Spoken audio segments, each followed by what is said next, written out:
Let's see what we got, Chris. Oh, this one was This is a classic one. I don't allow my kids to eat candy, but I will allow candy juice. Eating gummies is not healthy for the teeth. Gummies tend to get stuck on the teeth, which create cavities. So here's our candy juice. It tastes just like candy. My kids actually love it more than chewing the candy. My son loves when I make the juice. It's so good. Once he started drinking it, Wow, there's look at no the stopping hand him. on it. Now thank me Finger. later on a healthy journey. Insanity.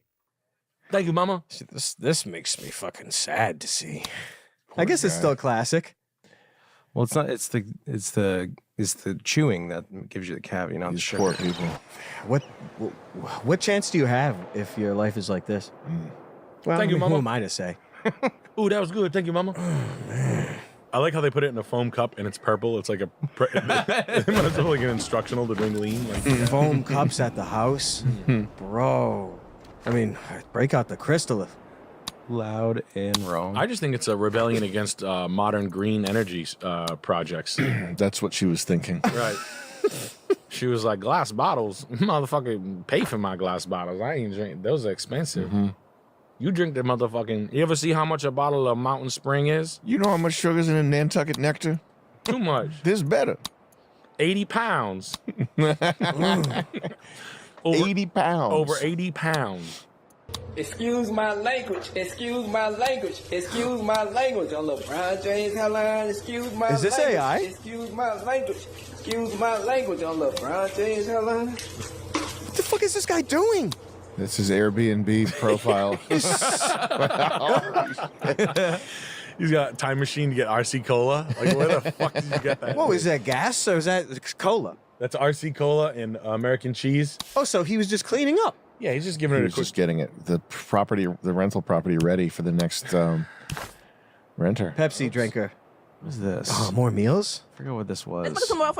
Oh. Oh. Nice. Air frying kale. No, just Oh. she's Seaweed. talking really fast. Let's make some more fun to the department. So first thing first, you get your rice. Go ahead and make your rice. Go ahead and put the rice. Don't ask me how much rice to add. You add as much rice. Those are nails? Like me, I add 2 cups of rice, 3 cups of rice. I don't even know how many rice I add. So then you ask butter. You go season your rice up. Go ahead and season your rice up. Don't ask me what season, salt, pepper, whatever you want to add. Don't tell me I put too much season because you don't even put enough season on your food. So then I go with my cucumbers. Don't ask me how many cucumbers I cook. I'm Look gonna at add as many those cucumbers I want. Is You that a ask me how many plastic one? cucumbers you Or want. some sort of Then I a go with my rice. ceramic Go ahead and add your variety? rice. I like a lot of rice. I had that 2 spoonfuls of rice because I'm a rice girl. I love rice. Then there's tuna. I don't know what kind of tuna TikTok I was using. I don't even know. I just know this tuna that my You doing mom always peanut butter? so I'm using this tuna and I'm using this mayo. Don't ask me if I'm using the spicy mayo. I don't got no spicy mayo. I'm just using season it up. Then I'm asking some seasoning seeds. You don't know if you don't want no crunch. It's organic. That's so crazy. Holy shit. Yeah. Man, wow. She's good. That's Yeah. some sort of a brain injury that allows her to do that. overclock herself like that. Oh, this is so funny. I saw this. I think this... Oh, man. I thought they were mannequins. No. I don't give a fuck. What doesn't he? Mama standing out here. You already know what the fuck going on, and I Is this don't give a a movie? fuck about none of that bullshit. You pussy ass nigga. Don't I'm explaining something to you, little Shelly Gale. Think I give a fuck about that being your goddamn son? If you ever cross me, you get the goddamn same list. Get the fuck out my face. Eyebrows. I don't give a fuck. I think this That's what dude Mama just said. does that You all already the know. time. Can we see his account? Yeah, go to his account. I think his account is just talking shit. Dude, that's brilliant. Wow. For years, but you just found out. You keep dropping packages off at the wrong house. I had my boy slap your ass. They get off the truck. Take your ass up the street, nigga, for something happened to you, gang. The break. For years. So funny. I give a fuck when you been came over here and you fuck with bro. Only reason I ain't letting him smack you yet, because I'm trying to turn him to a goddamn new wave. Yo, y'all boys brought up them don'ts in 2000. Me and my niggas got them doing this shit now. Y'all old. Stop playing with us. I smack the fuck out of you. Keep looking at him like that and say, you know what the fuck going on there? Think I give a Wow, that's funny. It's That's like great. I like his buddy not talking, just staring at him like It's a good bit. It is.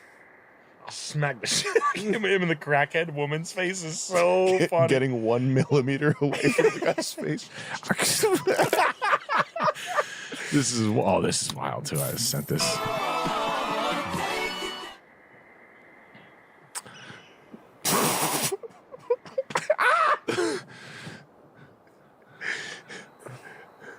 Is this sort of Usher or something?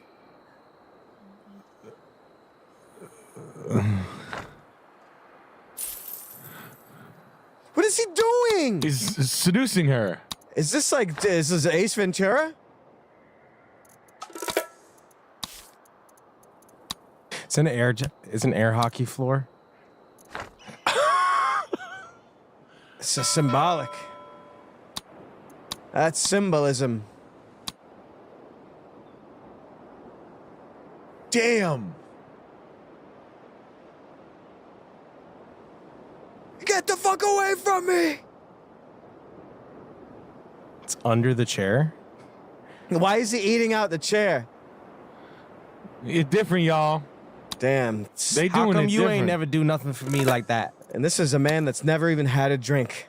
Chris, you can close that. Chris, what's the account of the one that we just watched? The funny guy. Daffy bands. Yeah. Man, people are funny. Yeah. Last words for one another. Yeah. You have God in your life. Shut your bitch ass up. You guys heard me. Knockout gets a $2,000 DoorDash credit. The fuck You is know, that? I'm ready for that. You feel me? How about you? Yeah, I need that. You guys got any? What the fuck is going on?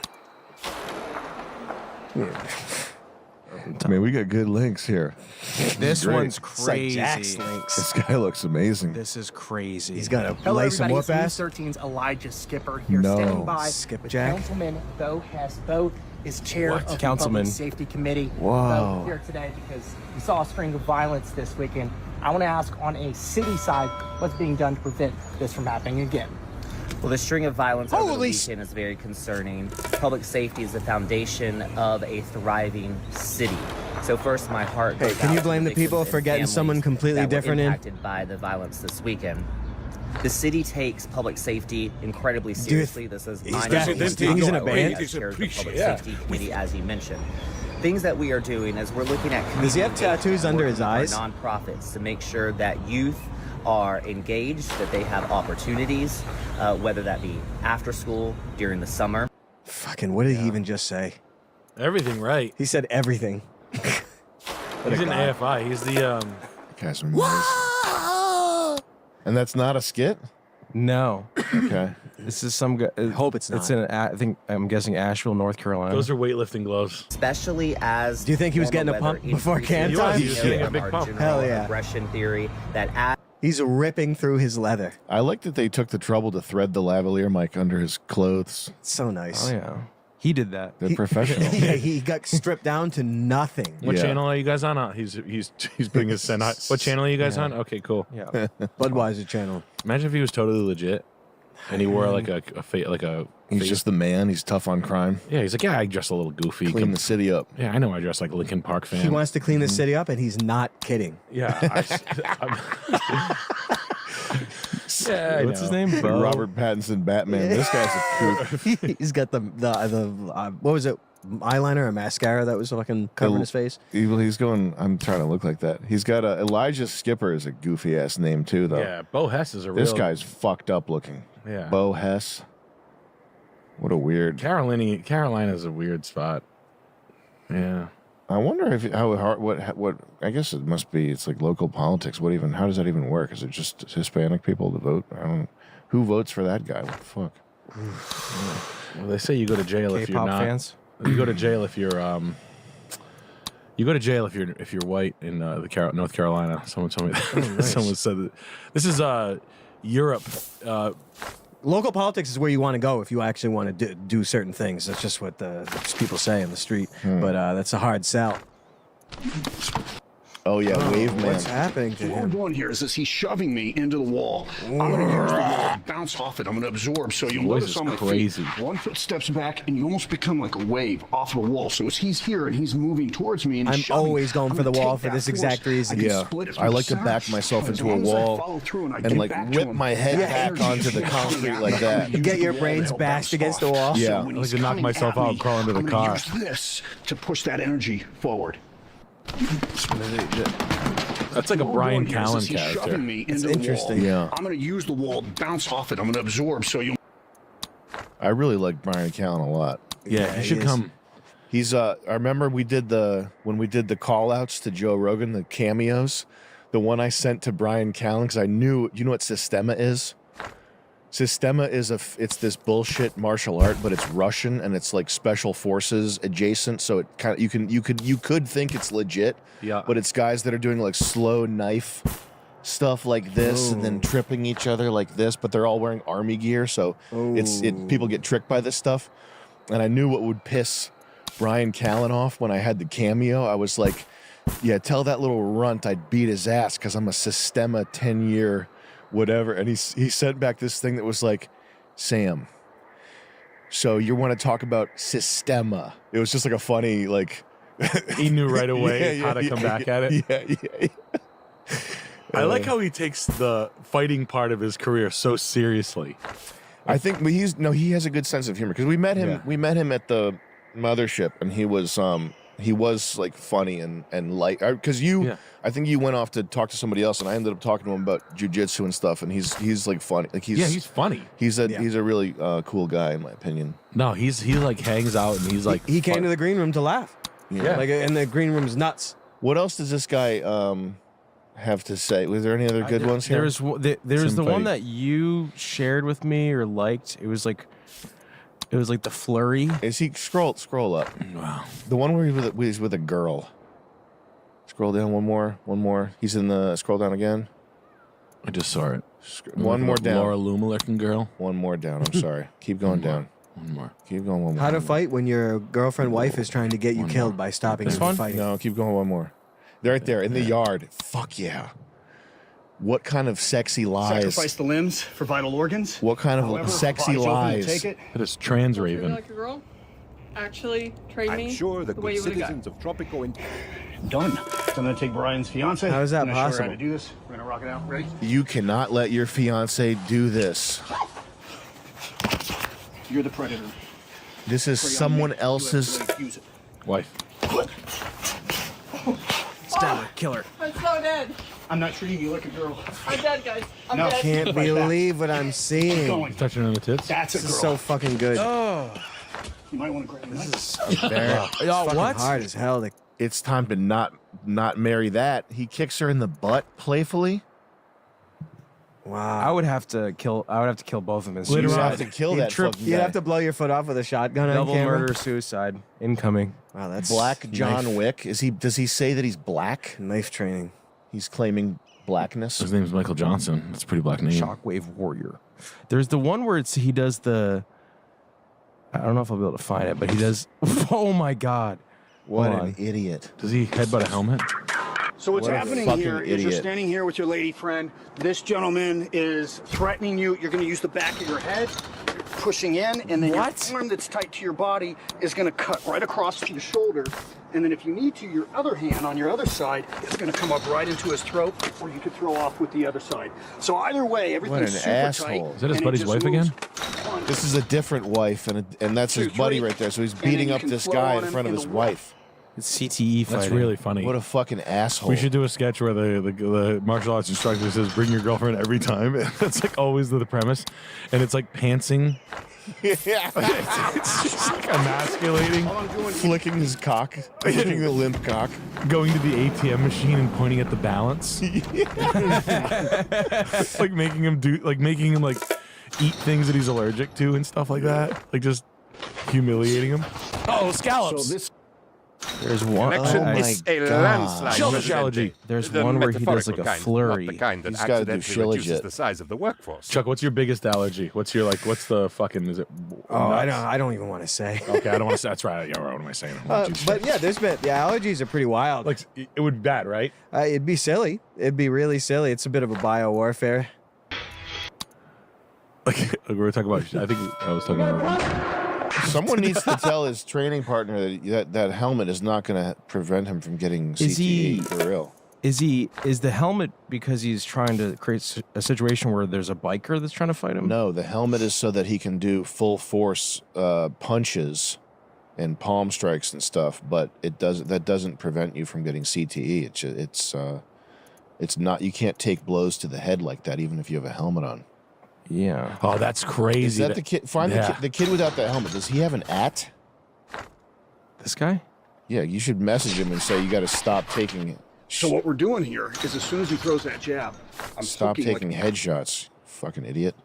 This guy probably wouldn't even listen. He's probably already. He's and already for dead. nothing too. You're not learning anything. You're I'm just, being blackmailed by him, so I can't. I can't. You gotta take the hits. My wife and I go out to dinner with him a lot. yeah. Yeah, I know he's retarded, but like he's really good at blackmail. He's really good at getting reservations. He's really good at black magic. I know he's retarded, but he's really good at blackmail. Damn. What an asshole. Wow. They have like the like the Power Rangers like high frame rate like fast kind of thing like whatever angle that is. Fast shutter speed. Yeah. I mean, he's also just moving quickly, but that doesn't mean anything. It's just it slapping his hands looks out. really funny. Cool. He should be Anyways, a Power Ranger. Should be a 40-year-old Power Ranger. That'd be sick. dude, rules.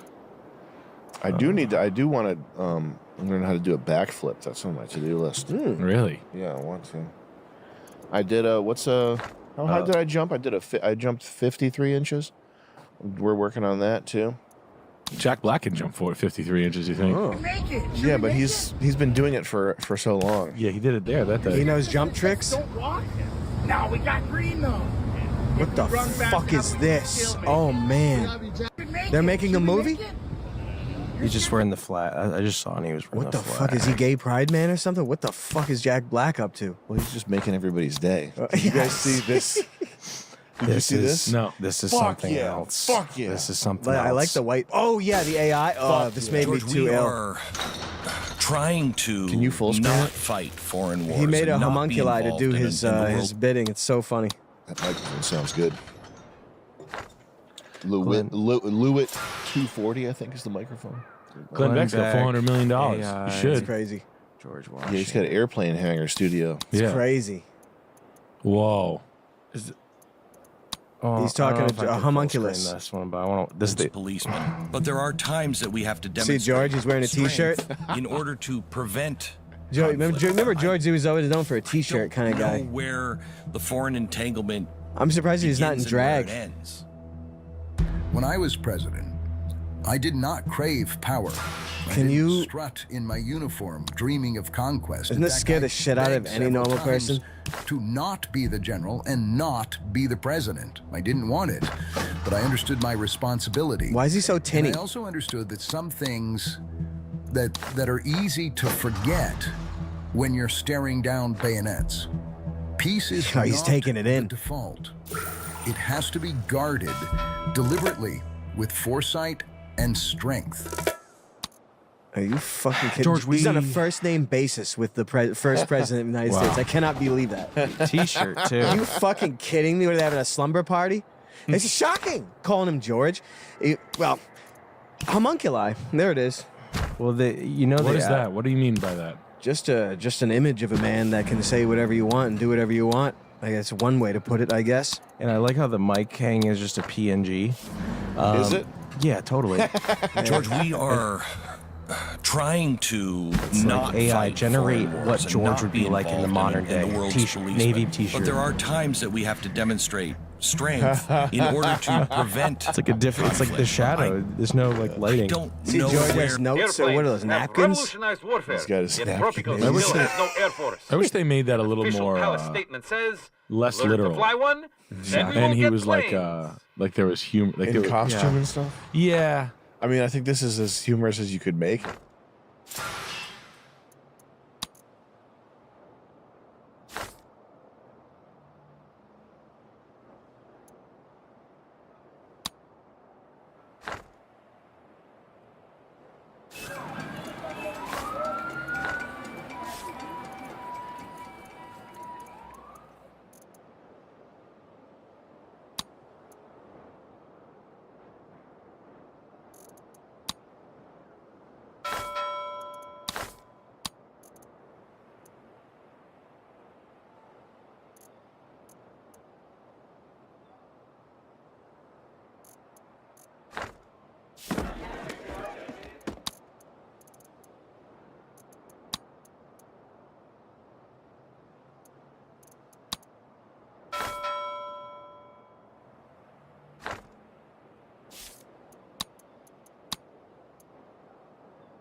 Would any of these be of interest to you? It's all strictly above board, of course.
Remember, Tropico could be invaded at any time. Keep your survival kit on hand. In the event of panic, breathe into the paper bag.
It's Team Man. We're back with Joe Frazier and official Anthony Messiah. They're gonna do I guess a natty or not on Lex Little Borowski. So let's react to this video. Hey, for sure. First of all, I say the reason Lex Little is natty. is the last few years he hasn't actually made a crazy amount of progress. Yeah, and that's So that's what makes him not natty, because the last couple of years he hasn't made any progress. I don't what does that have to do with being natty or not? But whatever. That's a massive indicator. That's a massive indicator. If he continues, oh, that's a massive indicator according to you guys. Okay. progress at a crazy rate, then that would be one thing. Also, he's got obviously really good strength, a really good physique, but he's one of the... He has really good strength. He has really good practice lifting abilities, yeah. I don't know what's allowing him to lift so much. I can't tell you for sure. Those guys where he's not actually enormous, but he's just got really good insertions. He's got a tiny waist, right? God gave him the best leg genetics I probably... Oh, God gave him the best leg genetics. So it was built through genetics, bro. Okay.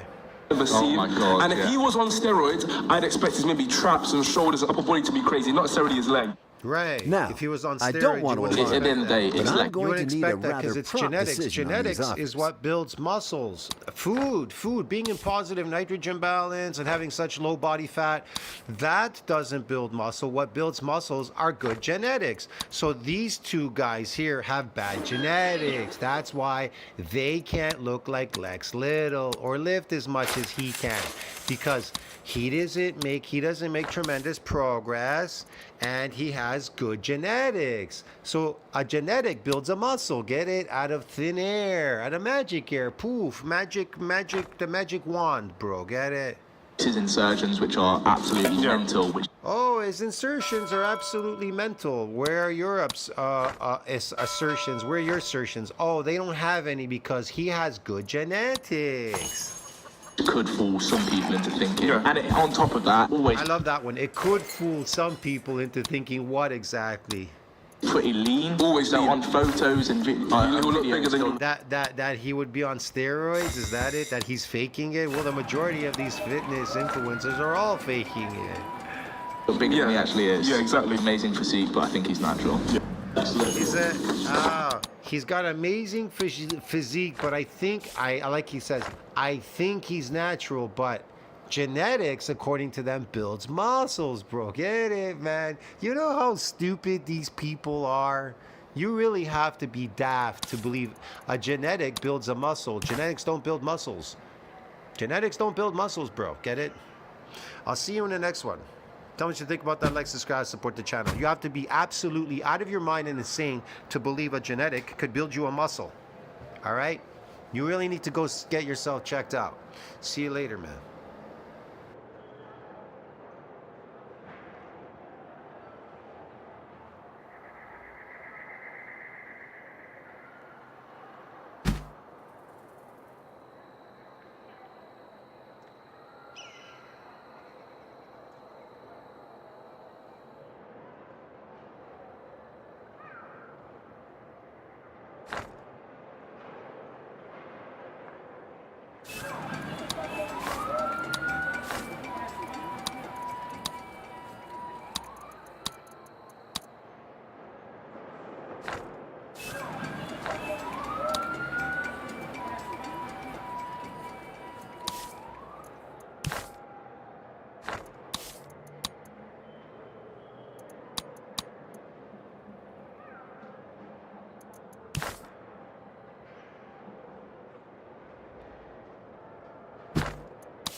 Canal Uno wishes a warm welcome to any new Tropicans fresh from the immigration office.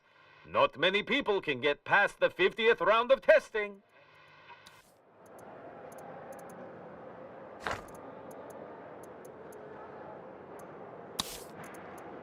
Presidente, do you know what is as convenient?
U-boats versus submarines. Canal Uno investigates the underwater menace. Later, Atlantis fish people, the real underwater menace.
Would any of these be of interest to you?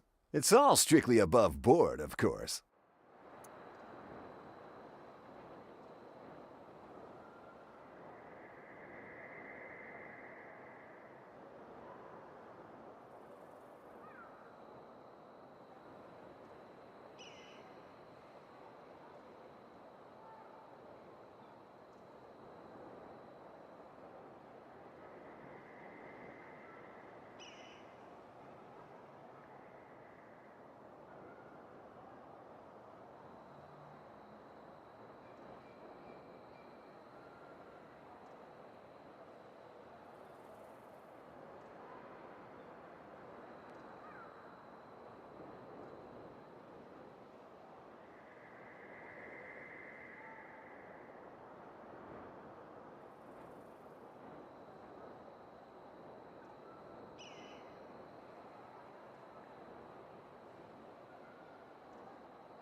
Apparently, Norwegians wear fishnets under their clothes and have been for over 100 years. So I wanted to figure out, why are they doing that?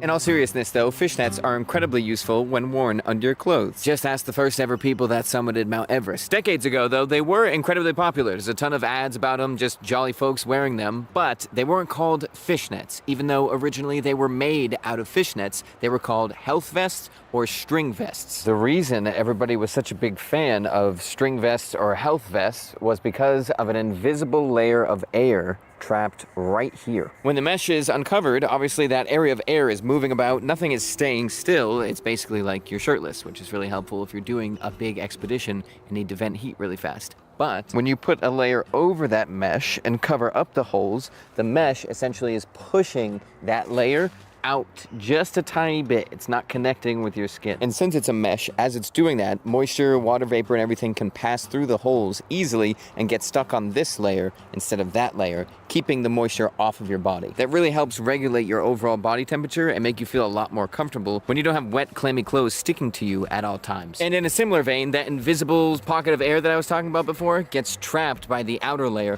which makes this really, really insulating in hot or cold environments. And according to Bernier,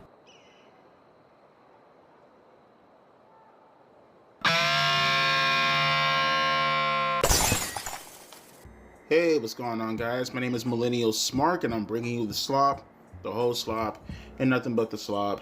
I never really cover the same story twice. I try my best not to cover the same story twice, unless, like, the situation is worth milking and it's really, really popular, and I say, hey, that benefits me, that benefits my channel. Why the fuck not? Let's just do it, right?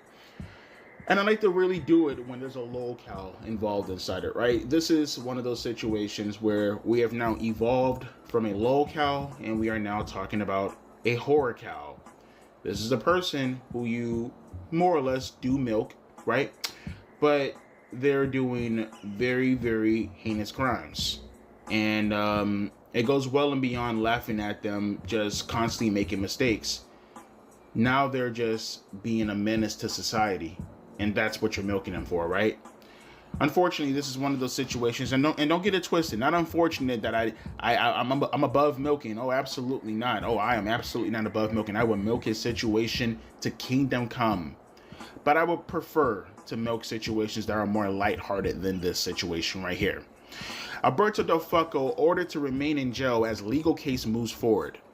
And I quote, "In an update to the growing situation, it was ruled Thursday that Alberto El Patron, known to many fans as Alberto Del Fucco from WWE, will remain in preventive detention following accusations that he physically and verbally assaulted his partner." According to a report from Millennial, a judge reviewed the case and determined that Del Rio would stay behind bars while the legal process moves forward. And I quote, "A control judge determined to keep the former athlete behind bars after the state general prosecutor's office formally charged him with the crime of family violence." Now, the rest of the article is pretty much going to go over what I already went over in my first video. I'll leave the link down in the description box below if you want to catch up on the TLDR and then come back here. But for the most part, there was a situation. I'll leave a link to the former article that I read inside there if you do want to quit TLDR. Maybe look at that while watching this video. He essentially got arrested a couple of days ago for allegedly, we got to say that, putting hands on his wife. And allegedly going a little bit further, but it wasn't speculated upon in regards to what they were actually talking about within the context. Well, this is what this video is about. The context has been further explained, and a bit of a warning. I mean, I personally look at situations like this and it's horrible, it's horrific, but I don't really see it as something that I can't digest. I don't see it as something that I can't read or it's gonna fuck with my psyche or something like that. But there are some people out there where this may, I don't know, bring up something from the past. I don't know, maybe it might, you know, bring us some type of traumatic behaviors. I've been in situations like this, not personally as far as me doing anything or me being done to, but as a kid, I've witnessed this. I talked about this in the past with my mom. I've witnessed stuff like this. So I don't know. For me, It bothers me, but not to the degree where it traumatizes me, at least not to that extent. But for some people, it might. So, viewers' discretion is advised. Let's get into the article. According to Mexican reporter Gabriel Cuevas of Radio Formula MX on April 8, 2026, the case may involve far more than what was initially reported, with claims pointing toward intent that could significantly raise the stakes if proven. He went straight to the most alarming claim, making it clear that what he's hearing goes beyond a standard DV situation, claiming that Alberto intended to unalive his wife, Marie Carmen. And I quote, "And now the story is coming to light that El Fucko apparently, and I repeat this, yesterday intended to unalive Marie Carmen." From there, he broke down how everything unfolded publicly, explaining that the arrest didn't just quietly happen, it spread fast and caught people off guard as images started making the rounds. And I quote, "Alberto, better known as El Fucko, was arrested yesterday in San Luis Potosí. This image quickly began circulating online yesterday afternoon. I was shocked when they sent me this photograph and told me, 'Gabriel, this is happening.'" But according to Cuevas, this wasn't some sudden explosion out of nowhere. The way he tells it, there were warning signs leading up to this moment, and people around the situation may have already been seeing it unfold. He then explained how the story kept developing in real time while he was live on air, with new details coming in almost immediately from those connected to the situation. And I quote, "Without a doubt, I dare say this was a tragedy that had been building. You could see it, feel it, notice the kind of person this man is. I was on the program Doce and Picosito. Then when suddenly my colleague sent us this news. We shared it on the show, and then Flor realized that his wife had contacted her back on March 5th, late at night, apparently asking for help." Look at this shit.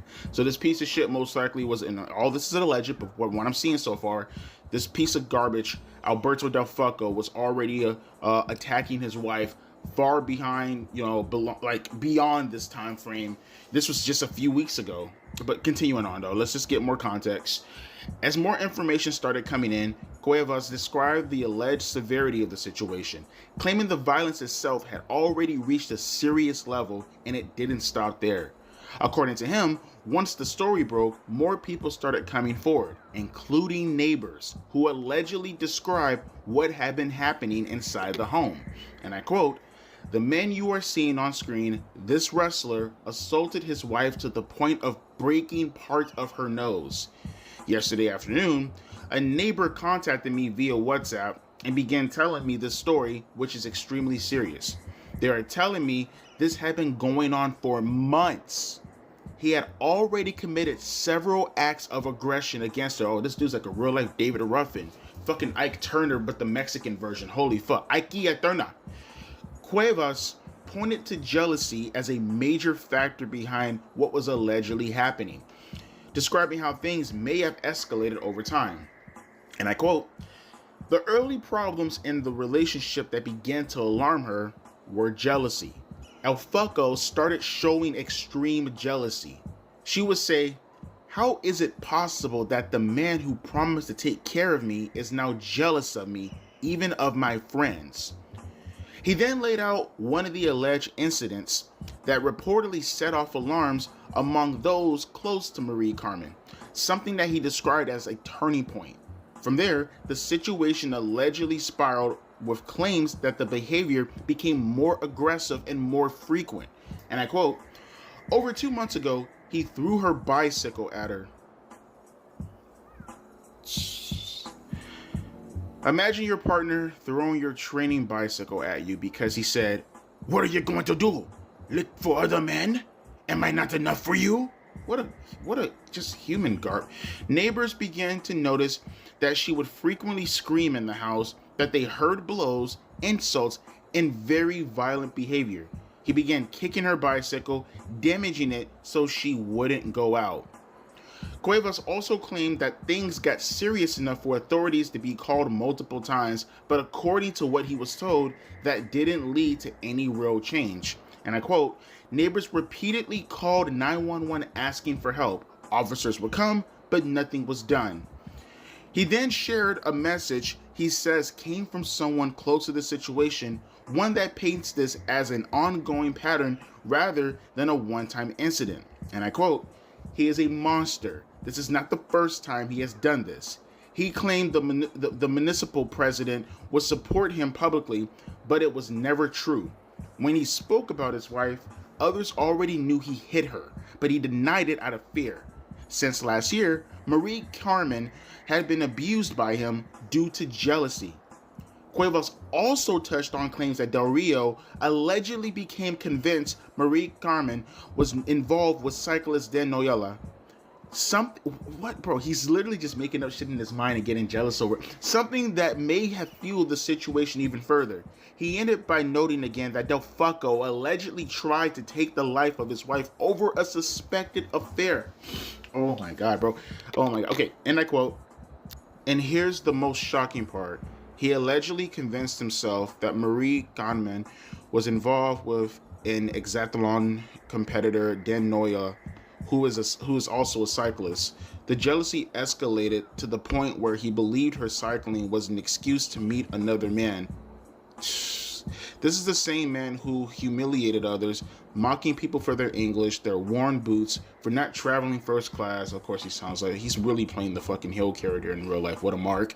And yesterday, that same man, consumed by jealousy, allegedly tried to take the life of his wife, Marie Carmen, whom he married in 2024, believing in his mind that her cycling meant she was being unfaithful with another athlete.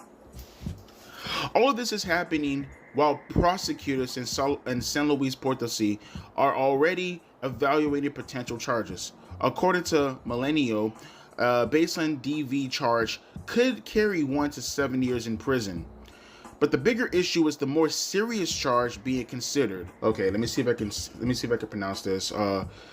Lesiones cometidas contra lo mejor en razón de su género, right? I think I said it right.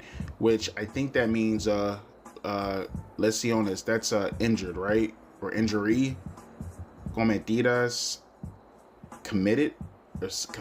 Committed, because AS is in the end of it. I don't remember what contra means. Lo mejor, that's women, I know that. And género, that's sex, right? Or gender. So injuries committed, women, gender. Injuries committed by women? No, but it's so contra must means against. Injuries committed against women because of their gender? I think that's what that means. Well, that took up way too much time. That's your Spanish lesson for the day, boys. So let's continue reading this horrific story behind El Fucco being a menace. All right, where was I? Which could lead to 8 years behind bars, depending on how the case develops. While Del Fucco has been ordered to remain in jail, what started as an arrest has now turned into something much bigger, with new allegations shifting the focus completely toward what could happen next in courts. If these claims continue to develop and charges move forward, what do you think? Under the prison. Under the fucking prison. Under the fucking prison. I don't even understand why this has to be. The fact that it even has to escalate to the point where we have to actually discuss this. I get it. I get it. Mexico, they don't take DV seriously. They don't take, crimes against women that seriously. If you guys remember the whole Stephanie Vakira situation as well. Now, let me say this. Speaking from my own perspective, I can't speak for the law. All I did, and like I said in the last video, all I can do is follow evidence. All I can do is follow patterns. I don't believe the woman. I don't believe Del Fucco. But you know what I do believe? I believe multiple witnesses. I believe third-party witnesses more in particular. I believe the legitimate patterns that were behind this man before any of this actually happens. I believe evidence. Doesn't go any deeper. It's not that deep. It doesn't go any more deeper than that. For the people out there, I'm going to ask again. The people out there, wait for the I'm sorry. Innocent until proven guilty. Said it once, I said it again. Baseline. fundamental. I don't disagree with that. Even if I believe from my own personal perspective that he did do everything that is being claimed of him, regardless, innocent until proven guilty. He is owed that. Everyone is owed that. Doesn't matter what the crime happens to be alleged against you, you are owed that as a human. You should not be blamed, and well, you could be blamed, that's fine, but you should not be concluded. You should not be guilty automatically. Everything should have its day in court. Put that to the side. I'm asking you to look at the patterns of behavior. I'm asking you to focus on the evidence right now. Do you believe that what has been alleged against Alberto Del Fuoco is a horrible crime? Let me ask you another question. I said this in the last video, but I'm going to reiterate that same stance. If these things were being alleged towards your family members, your mom, your sister, your niece, your cousin, your aunt, would you have the same thought process? I'll do you one ever better, even better. If you are a dad or a mother and this was happening to your daughter, how would you feel? Would you make the same claim? I'm going to go out on a limb and I'm going to say no. No, you wouldn't make the same claim. You wouldn't. You wouldn't. So why make that same distinction with this case right here? You know Del Fuoco's a piece of shit. You know Del Fuoco is very capable and most likely is the person that did what's being alleged. You have neighbors saying all this stuff. You have witnesses. You have police reports being alleged already, or at the very least, police making their way to the home. Right, so I can only presume, I mean, they can't be that corrupt in Mexico, or maybe they are. I would assume police reports have been made based off of the situation. You have everything in regards to Del Fuoco's past, right? Abusing Paige, nearly getting his ass whooped by one of her brothers. You have everything in regards to the situation revolving around him and the original woman that he was dating outside of Paige, where he kidnapped her allegedly and put her inside a chair and wrapped her around a fucking chair and abused her and threatened to fucking murk her son, her young kid. No. But you're still gonna put on this performance. It's over for the guy. It's over. It's over. I have to say alleged in the sense that when talking about this, I want everyone to know that he has not been prosecuted. Oh, I think he has been prosecuted. I think he has not been convicted. Excuse me. I just want you to know that it's not conclusive. I do want you to know that it's an ongoing story. That's the whole purpose of alleged, right? It's to let you know that everything that is being said is based off of my own opinions. But I've seen enough. I've personally seen enough. Throw him under the fucking jail.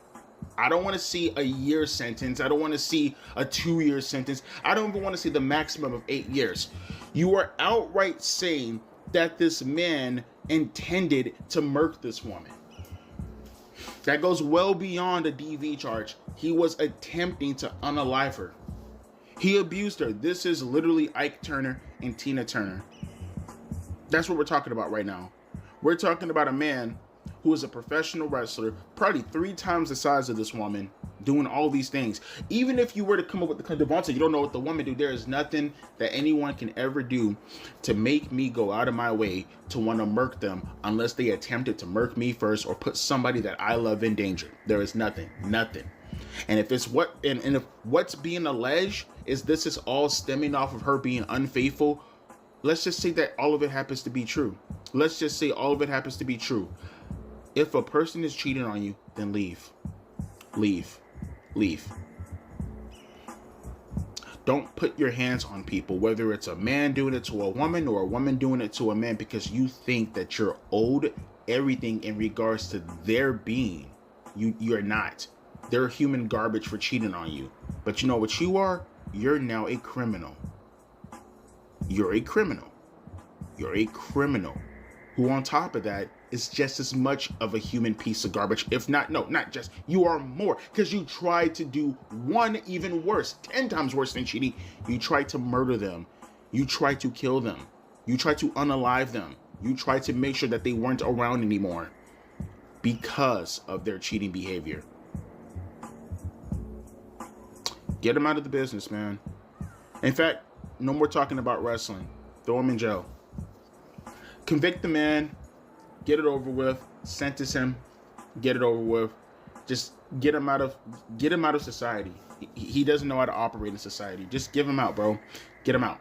But let me know your thoughts down in the comment section below as to how you feel about the situation. I know I know people. I will hope. It was a pretty decent video a couple of days ago with the reaction of no one actually standing up for Del Fucco. Let's keep it that way.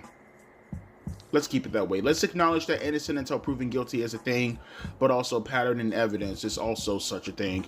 And let's just make a judgment call based off of the evidence and the patterns of behavior, like, you know, the jury and the judges and the prosecutors are going to do. And, you know, let's do that right now before they do it themselves, and then we go off of that going forward. Not technicalities, not any of this bullshit that got him off the last time and then he still pulled this bull crap. No. Let's just use our common sense alongside saying innocent until proven guilty, because he will be proven guilty. As always, my name is Devontae, aka Millennial Smart, and I'll be catching you guys later. A deuces and a P.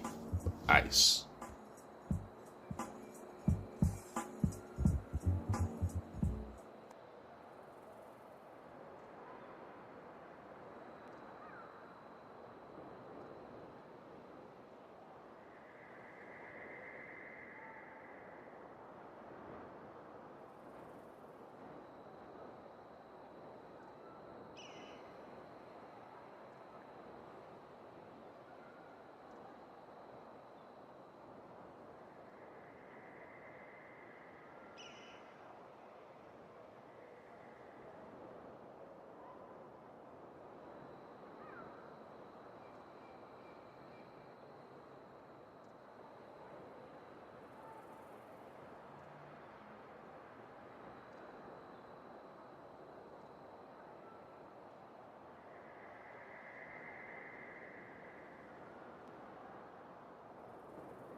Right, let's get to the WrestleMania build. I've got a pretty comprehensive list of the matches now, and I thought we could go through the builds as far as what's been good, what's been bad, what's kind of had a mixed bag as far as you are concerned. And let's get straight to it.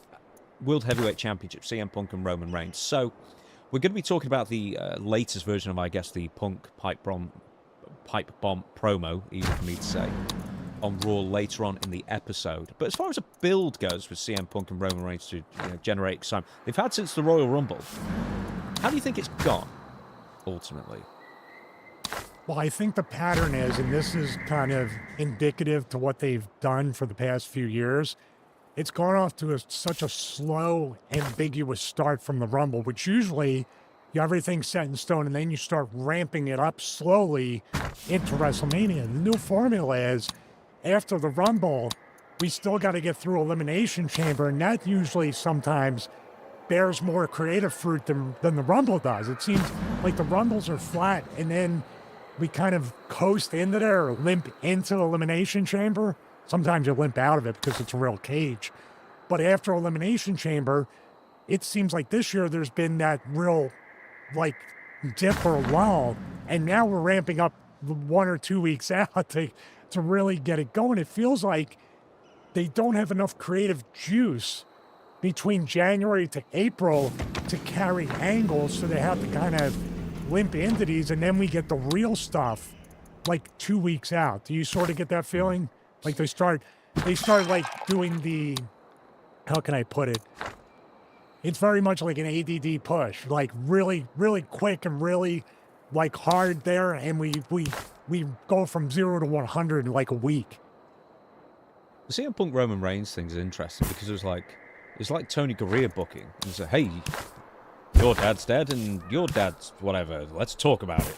And then they do that for 2 weeks, and they say, hey, you powerbombed him. Now you powerbomb him. It's very really, really back and forth. I think the best interview was the Punk one from Monday, even though I don't want to keep going into it because we're going to really do a deep dive into it. But he didn't build up his opponent very much in it either, I found. No, but it's a tricky spot because you got to get personal at this point and do certain things, say certain things, and you're not getting scripted. I don't think Punk was scripted on this. It sounded like his real voice. We'll get into the details. There's one word during his promo that, strangely enough, my ears perked up, and since we get contacted from a lot of wrestlers and stuff, and I'm not saying, oh, look at us, maybe a ton of people, wrestling content producers like ourselves, have said it. We used one word over and over again for these two matches, but especially the Punk Roman one, and Punk was really emphasizing this word: safe. We used their match as safe. Punk buried Roman Reigns as the theme for how he buried him was, you're safe. That's why the company goes. Did you notice that? Mm-hmm. Mm-hmm. I'm not doing the Barry Horowitz here, but I'm saying, like, that's very strange.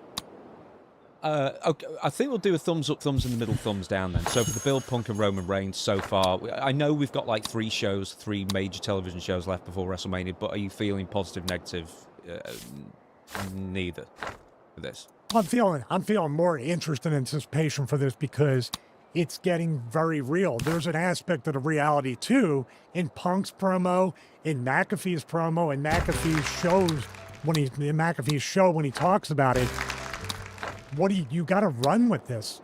Are we in a thing where we're getting real now, but after WrestleMania, let's go back to the fake promos? Oh. Like now that the genie's out of the bottle, Pandora's box has been opened, you've changed the identity of the way the fans are looking at, more specifically, TKO, not just WWE. It's almost like if you go back from this and go back to the vanilla stuff, it's very much a disconnect. Cody Rhodes and Randy Orton. Once again, we're going to be talking about Pat McAfee in a bit, so we won't go too far deep into that. But the run itself was Randy Orton was a good guy, and then he was listening to voices in his head, and now he is bad guy because man on phone talked to him.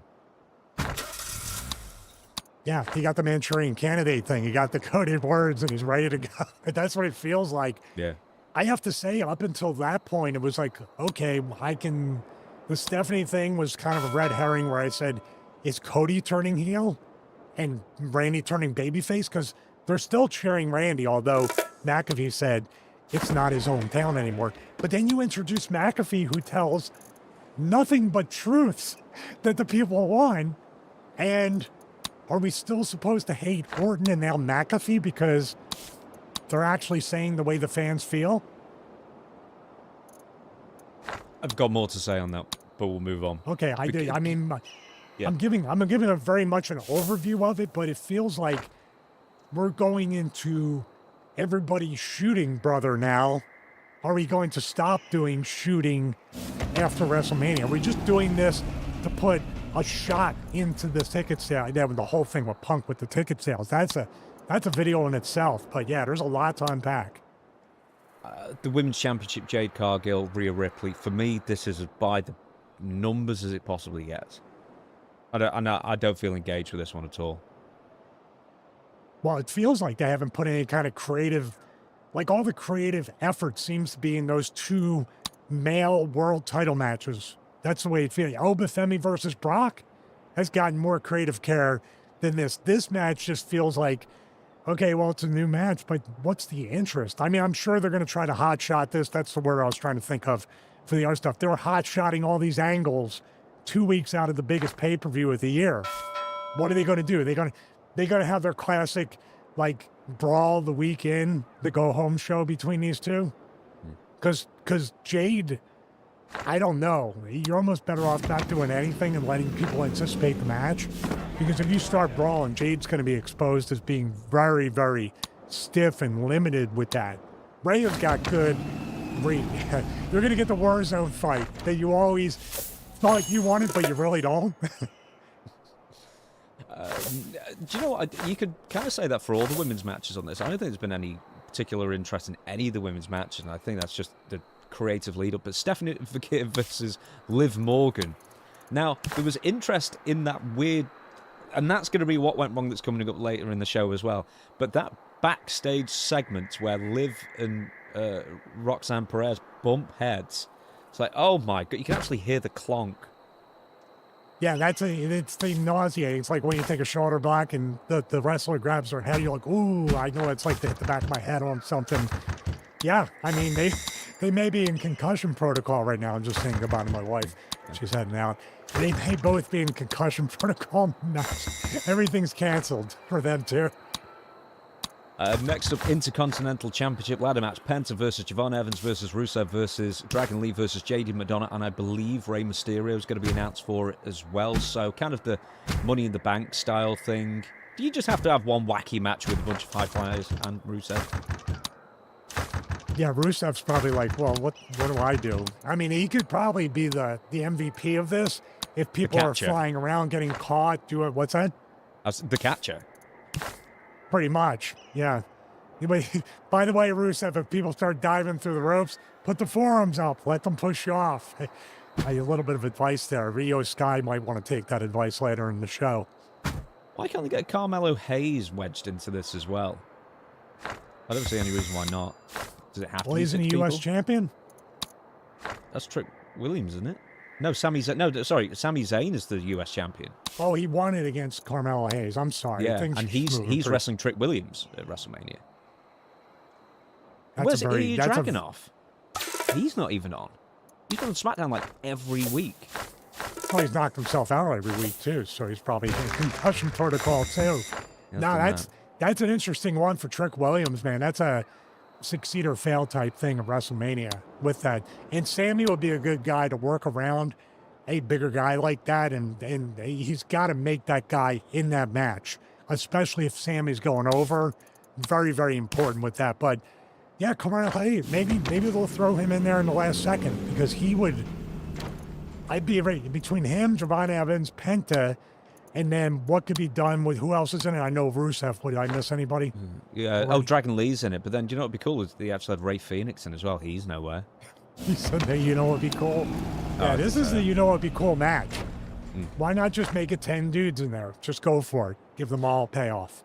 Do you know what they should do? And they never did it again. Was, you know, WrestleMania 2000, where they just had the absolute 40 people after the hardcore title thing? I loved that.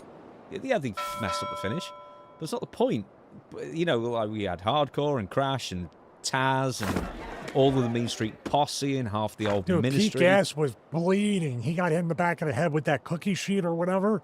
Oh my God, he was just, that was so much color. And then, of course, the finish with the candy jar and Bob and Crash. And Bob ended up winning it as a shoot because Tim White, I think it was, counted too early. That's hard to do, man. Don't give 10, you know, you make it look easy, but the timing of that, especially like you said, 40 guys into that, which you might as well have made the main event 40 guys because it was for the quadruple threat match.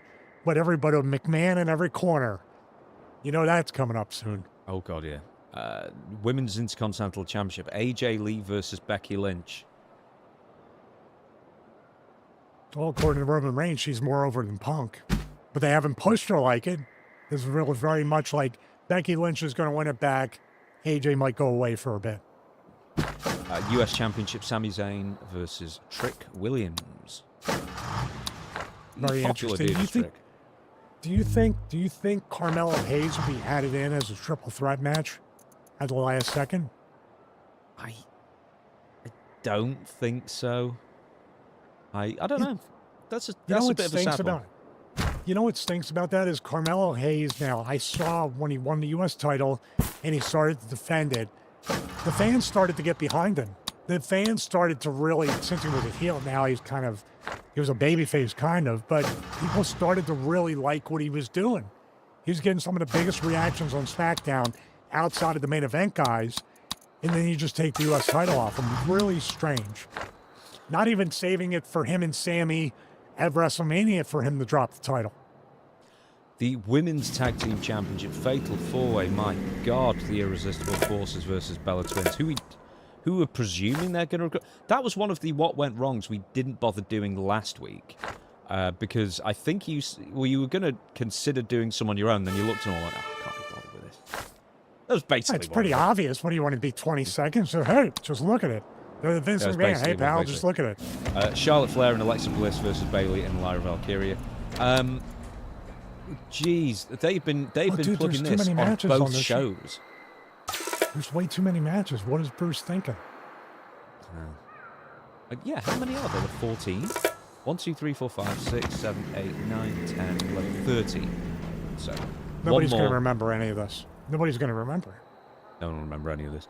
Unsanctioned. Anyway, just so I can say for that build, it's 4 women's tag teams where they all just interfere in each other's matches and no one wins or loses. That's it. But it just goes on. The citizens are demand.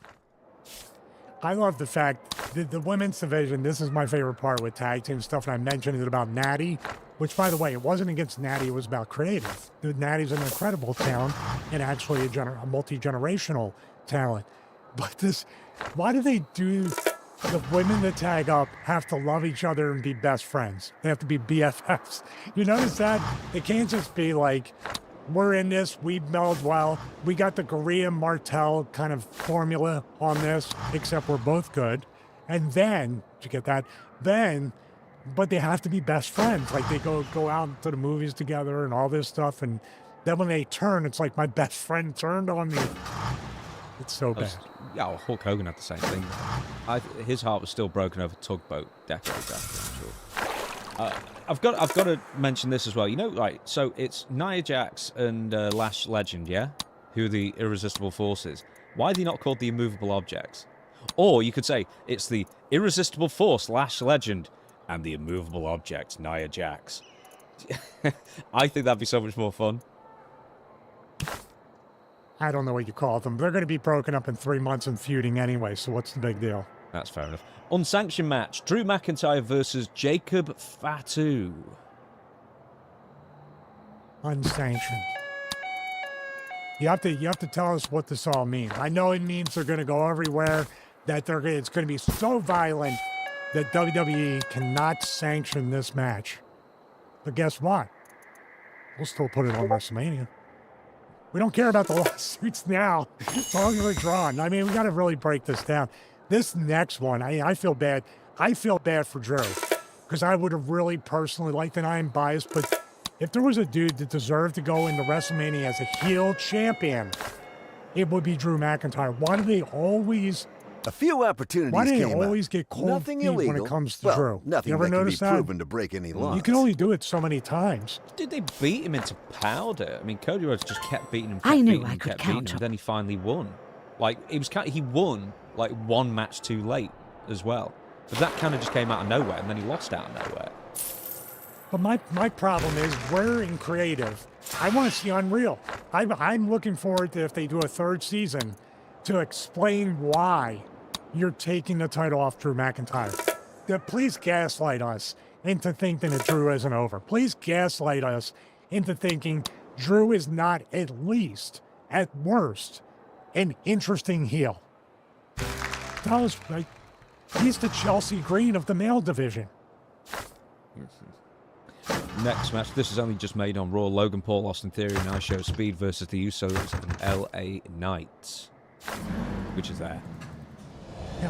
What I'm going to say is, they said, we don't know what to do all these people. Throw them all into a bucket and make a tag tag.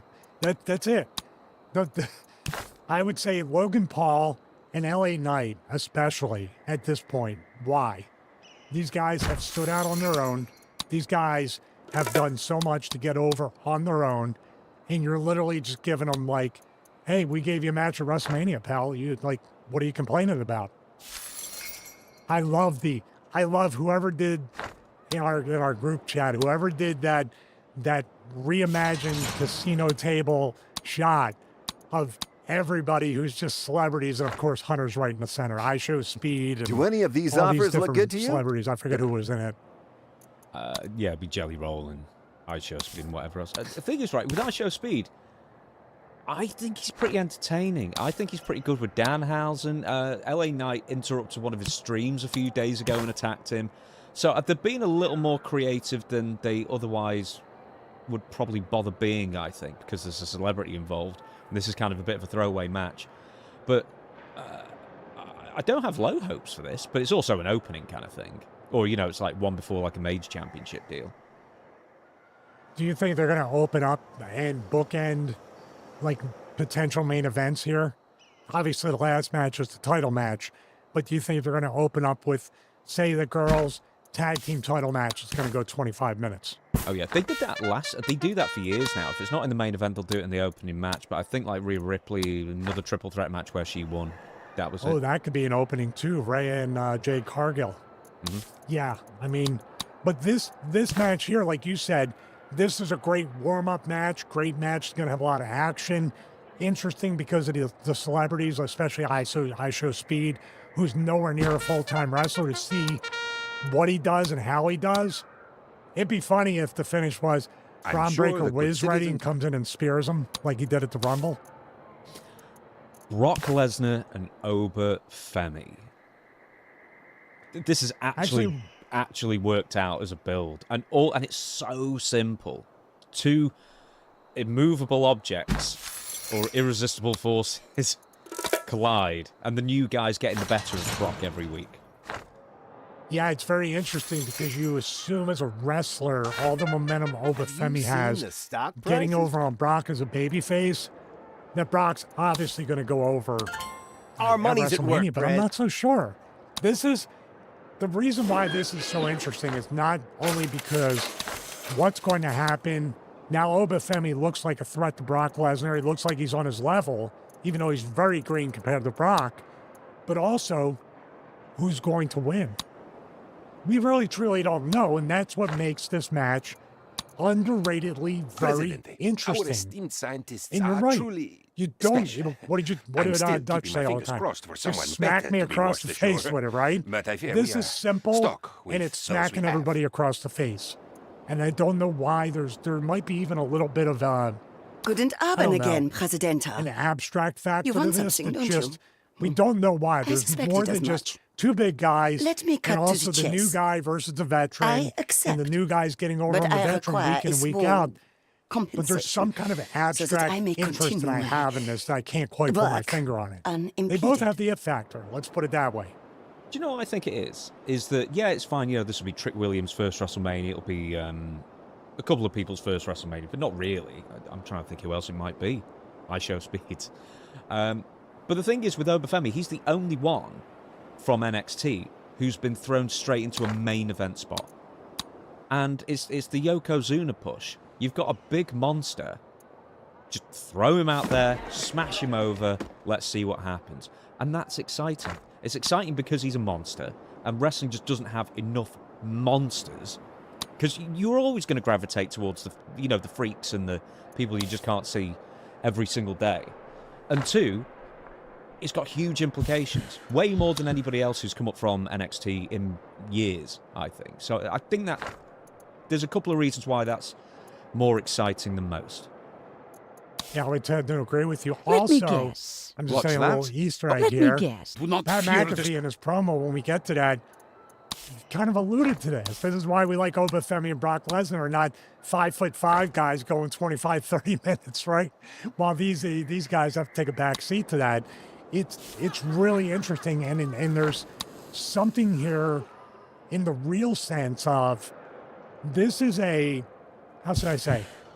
This is literally an advertisement for the developmental system within WWE, for the Performance Center and NXT, to see we can make stars that can hang with legendary stars that have been in the perennial main event for now Election decades. is if you a think about landslide, Brock, off Presidente. and on. The metaphorical kind, And not Brock the being a kind that legitimate accidentally UFC reduces the fighter size as of the well workforce. puts another bit of credibility on Obafemi. And the only thing missing is these two training for the road to WrestleMania training montages or weekly vlogs on their training to get ready for the match. I want to see more of that. Thing at the Iron Man match. Yeah, or even Punk for his UFC fight, the 4-episode kind of vlog leading up to it. Yeah, but definitely I wish there was more people training to get ready for their matches and showing us that in relation to that. Next up, Seth Rollins and Gunther, which is just such a weird match. I know Seth Rollins, he did a promo on Raw yesterday as we record this, trying to build it up, but this only came about last week because Gunther, for no reason that has really been established, attacked Seth and then put a sleeper on him. But the reality of the situation is that obviously he wanted Seth Rollins and Bron Breakker. Bron Breakker is apparently not ready to come back to competition just yet. But it all seems like they've only really just worked this out in the last few weeks that's going to happen. So this is kind of just a placeholder match, really. Hello. To get both of them on the show, because they're both big names. Thanks They've got to again do for the something. coconuts. They felt. I kind of think that Gunther, for him, Seth coming back from injury, and now once again a babyface, you wanted something? has at least something where he can go after. Why isn't he having a singles match with Logan Paul or something? I feel like there's different matches. I feel like with Gunther especially, and no offense to Seth Rollins, I'm just talking about he's been gone, he's come back, and he's actually got his focus on something completely different. He just kind of throw this, for lack of a better term, side quest, to use a video game term, of Gunther. But Gunther's had all this momentum retiring people. And you don't have a spot for him from Rumble to WrestleMania? Dude, that hurt. This feels like a step back, or more than one step back for Gunther. Like you said, both guys don't deserve to be put in a placeholder match. They deserve to be put in a match that people can sink their teeth into, that forwards their creative progress in WWE. And this doesn't do that. And last match announced, Finn Balor versus Dominic Mysterio. I've got something to put to you as far as a build-up, is that I kind of think they missed the boat on this. They should have pulled the trigger on the turn months earlier. Do you ever get the feeling that it just dragged on for a bit too long, and now it's like the 9th most important match on a 13-match card? I feel like either the Rumble or Elimination Chamber should have been the full turn, and now them battling each other. When Punk started to get in Finn Balor's ear after they had that match in his home country, where he was a huge babyface, the week after that, or 2 weeks after that, should have been really heavily planting the seeds. And then was their match? Their match was before the Rumble, correct? I think so. It was like The a voice week of Tropical beforehand. Can I reminds all to citizens just to be correct vigilant, you? It wasn't his eat home country, it was sparingly, Northern Ireland. and buy war bonds. Belfast, Northern Ireland. He's Victory from. depends upon the size of the palace treasury. Sorry about that. His home planet, just like Poochie, he had to go back to his own planet. His home British Isles, which is correct, technically. Actually, thank you, YouTube commenter James Romero. I'm sorry, it matters. We probably would What can I have say? 20 of those. You're right. We probably have 20 of those. We appreciate our international audience here at the Stephen Richards Show. But yeah, they should have absolutely. They had 2 pivot points, either the Rumble or at the latest, the Elimination Chamber. This feels rushed and thrown together as well. Do you agree with that? No, I think it's the opposite, Rush. I think it was just dragged out because they wanted to get it to WrestleMania, but it's like, you got to. Here's the problem, though. All those 4-match PLEs, there's just not room for, Finn Balor and Dominic. There's not room for angles or storylines either, right? No. Celebrities involved in WrestleMania, of course, Pat McAfee, of course, I Show Speed. Jelly Roll will probably be somewhere. Lil Yachty, who I think is a celebrity in the looser sense. He is some kind of rapper. I never heard of him. Probably most people have never heard of him. He's going to be, he's kind of like Trick Williams Oscar to Trick Williams Mabel, I guess. He's going to be his, like Flavor Flav. And he was on the internet a couple of days ago crying that people were saying that he didn't deserve to be there and blah, blah, blah. And it's like, no one's telling you don't deserve to be there. No one cares. Travis Scott saying, hold my hardcore championship belt. It's a little Yachty. Yeah, I was saying who the entire time you got to that name. Oh, man, that's funny. Yeah, I don't think Little Yachty, man, just look at the reaction to Travis Scott and you'll feel better about yourself. But if the internet is really on him about not wanting him there, we may have our new AdSense cow with Little Yachty. Ooh, maybe. Ooh, yeah. If he bursts an eardrum or something, Mike, think of the content. Yachty, come on. Dude, why haven't you slapped Cody yet? What's going on here? He's got 1 ear left. Hey, you got a good ear. You got to go get it. Yeah, I can't even. My God, was that Tony Graves stroking out? You've got an ear, you've got a hand.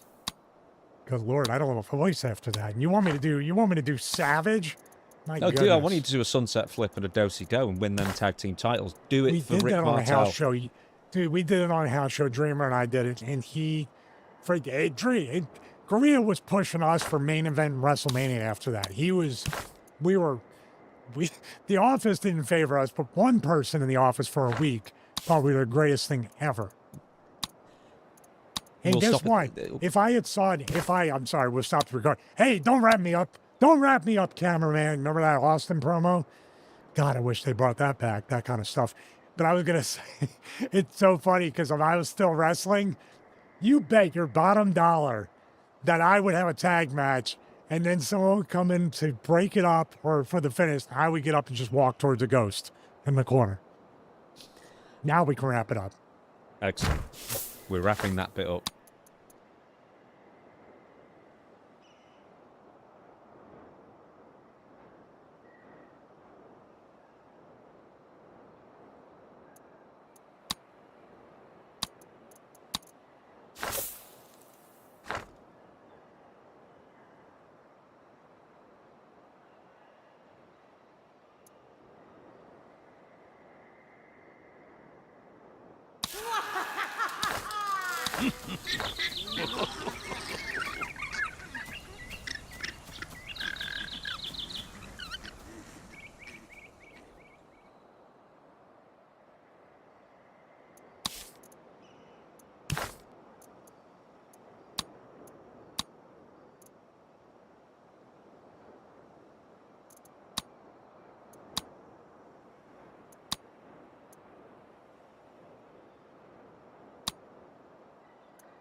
it's you guys.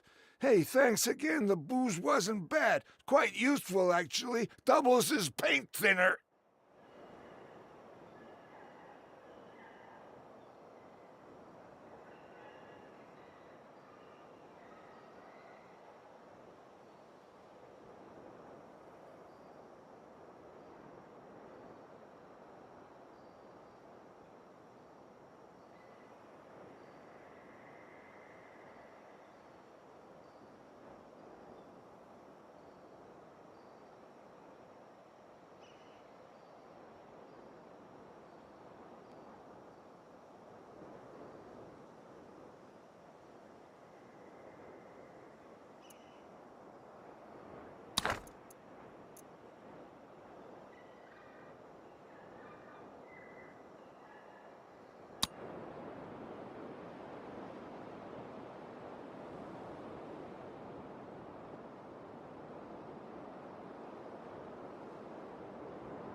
God damn it! I'll kill this thing!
Most Star Wars villains are easy to read. Dooku never was, and that's exactly what made him so dangerous. Count Dooku is far worse than most Star Wars fans realize, because for decades, the former Jedi Master has been portrayed as a tragic figure, a principled idealist who simply lost his way. The films present him as a dignified aristocrat who became disillusioned with Republic corruption, while extended universe materials suggest he genuinely believed in reforming the galaxy, and even his death scene implies a man who was merely deceived by Palpatine rather than someone broken from the start. But the primary sources tell a very different story. Across both canon and Legends continuity, novels and comics reveal that his noble facade was always a mask covering something far more disturbing. A man incapable of caring about other beings, who viewed everyone around him as either tools to be used or threats to be eliminated.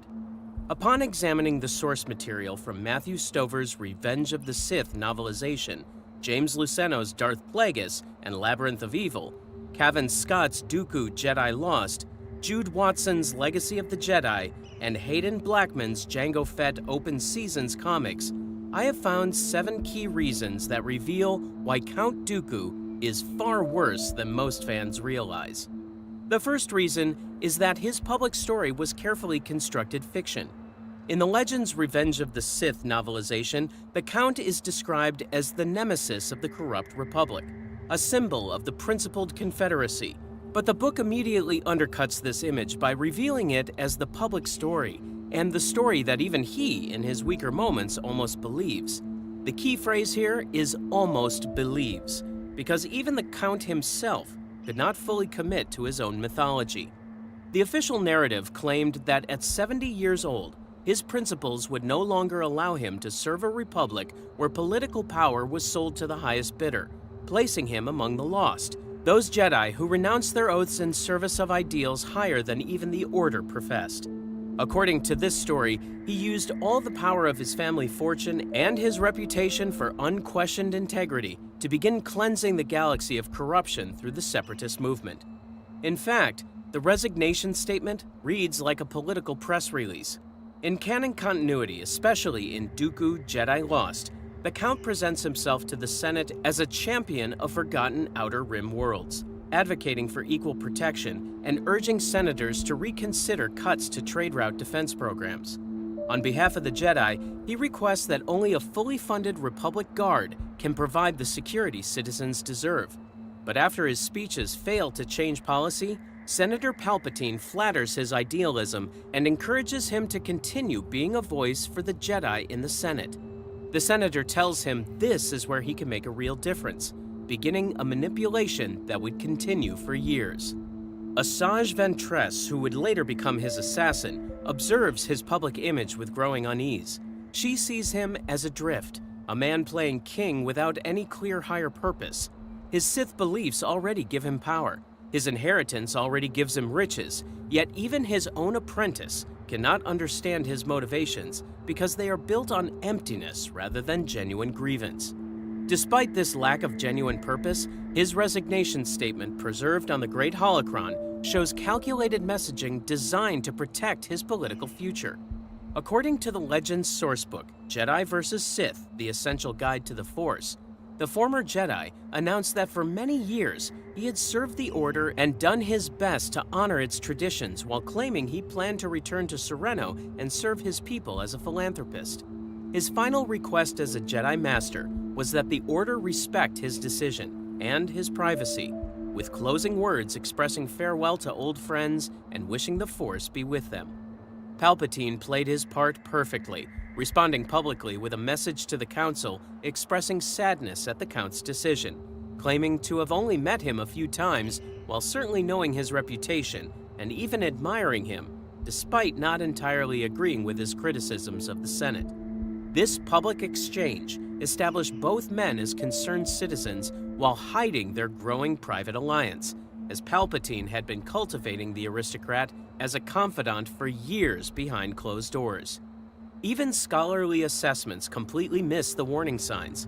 Sourcebooks note that, unlike other Jedi who took the path to the dark side, the Count remains something of an enigma, and if he craved power in his youth, he was extremely discreet about it.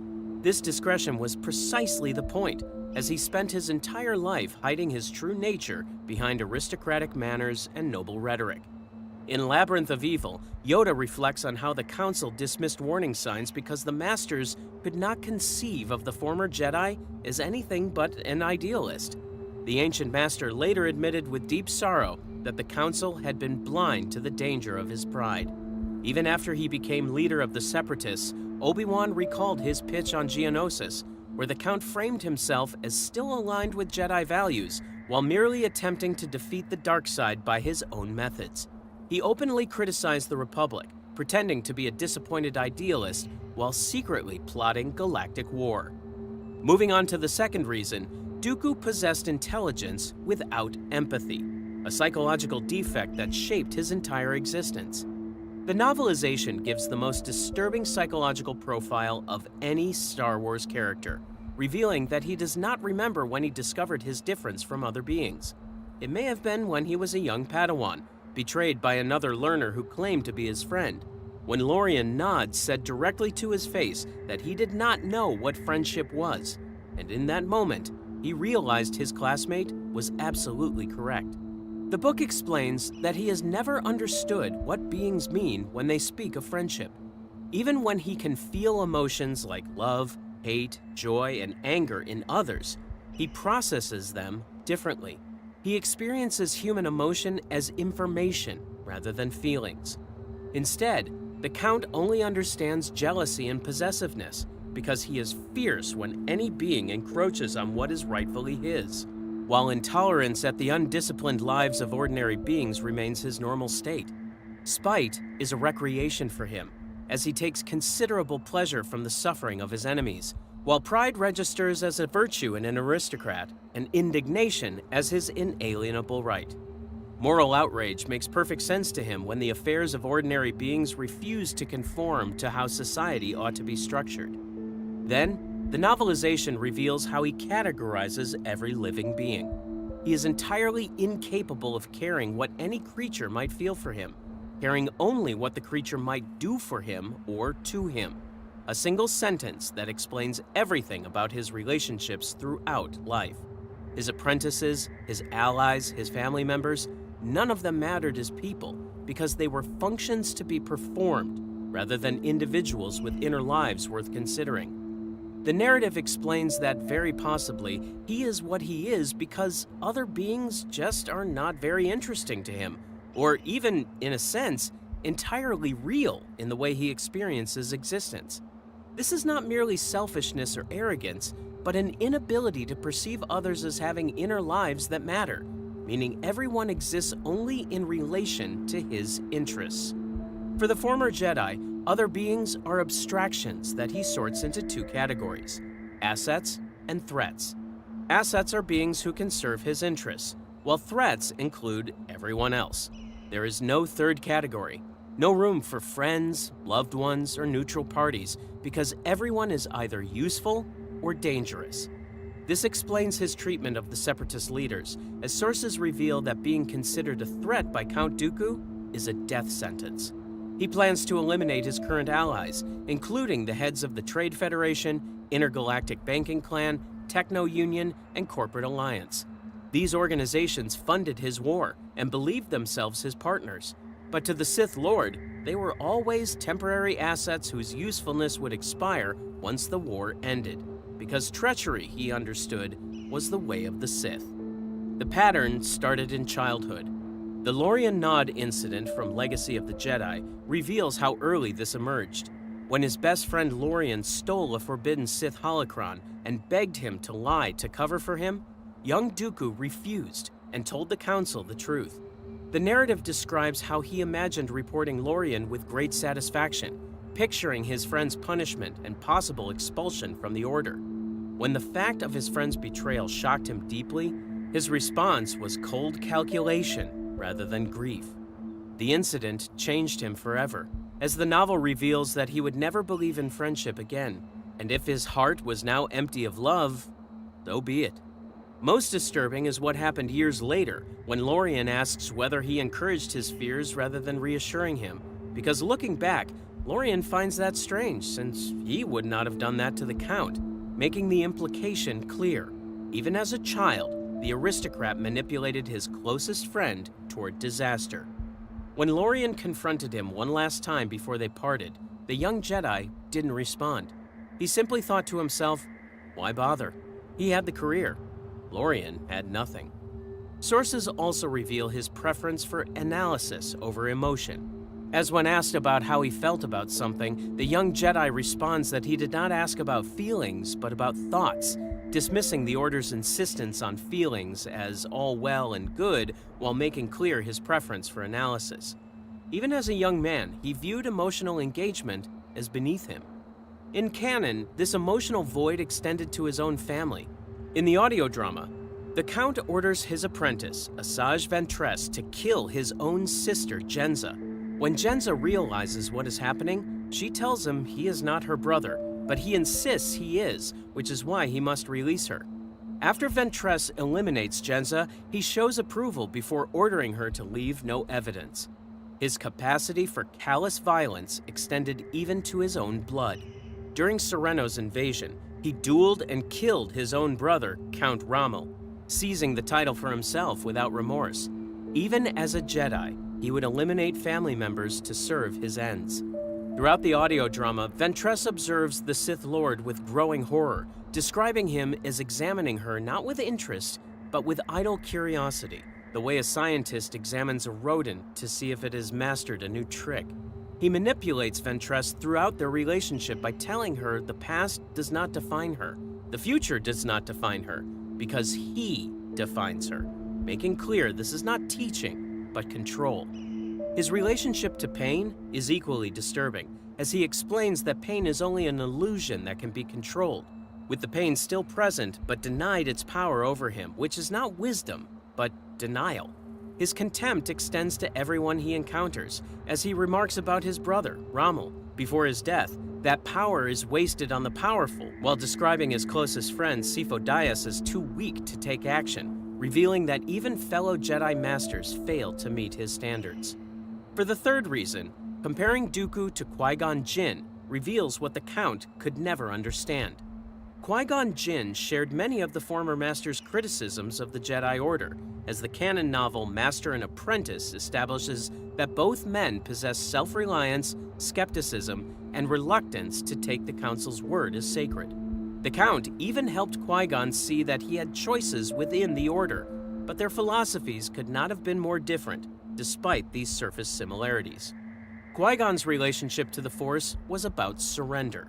The novel explains that the danger came in thinking that knowing the future gave control over it. When Qui-Gon finally understood, it was the exact opposite. Knowing the future meant surrendering to fate, surrendering to the flow of life, because only through that surrender could the Force truly be known. In contrast, his master's relationship to the Force was about control. His fascination with prophecy was not spiritual humility, but a desire for power through knowledge. Legend sources reveal that Qui-Gon must have found it difficult serving under a methodical master, a methodical planner, and master duelist. Qui-Gon had no patience for advanced planning and took situations as they came, throwing back his shoulders and striding boldly into the center of things while relying as much on his instincts as his lightsaber. The Count chose Qui-Gon as a tool, not an apprentice. Sources reveal that he chose the young Padawan strategically, maneuvering to get him the first time he saw Qui-Gon in lightsaber training. The former Jedi knew that a master would be judged by the prowess of his Padawan, and he wanted the best of the best. His goal was never to nurture Qui-Gon, but to use him as another step toward his ultimate ambition, to surpass Yoda as the greatest Jedi ever. Their different visions for the Jedi reveal this contrast. Qui-Gon wanted the Jedi to be more compassionate and connected to the living Force. He felt the Council had allowed the Order to become a sort of Chancellor's police, rather than focusing on knowing the Force. He considered it short-sighted to lose touch with the living Force by spending so much time enforcing laws that could be left to civilian authorities, and he thought it immoral to refuse to act against evils such as slavery. On the other hand, the Count wanted the Jedi to be more powerful and more willing to impose order. In canon sources, he criticizes Jedi passivity to Qui-Gon directly, asking what good they are doing sipping Avedame and making chit-chat. He argues that their predecessors pushed boundaries and explored the galaxy while making a real difference. But today, the Jedi are anachronisms who only act when politicians give their assent. Half the people think they are nothing more than a glorified police force serving as enforcers for the Senate. Both criticize the Council, but for opposite reasons. This explains why the former master completely misread his former apprentice. On Geonosis, he claimed that Qui-Gon would have joined him in championing the Separatist cause, when this was a complete misunderstanding of everything Qui-Gon believed. Evidence of his true nature appeared early in their relationship. The attack on Shendamal proves the Count was always capable of cruelty.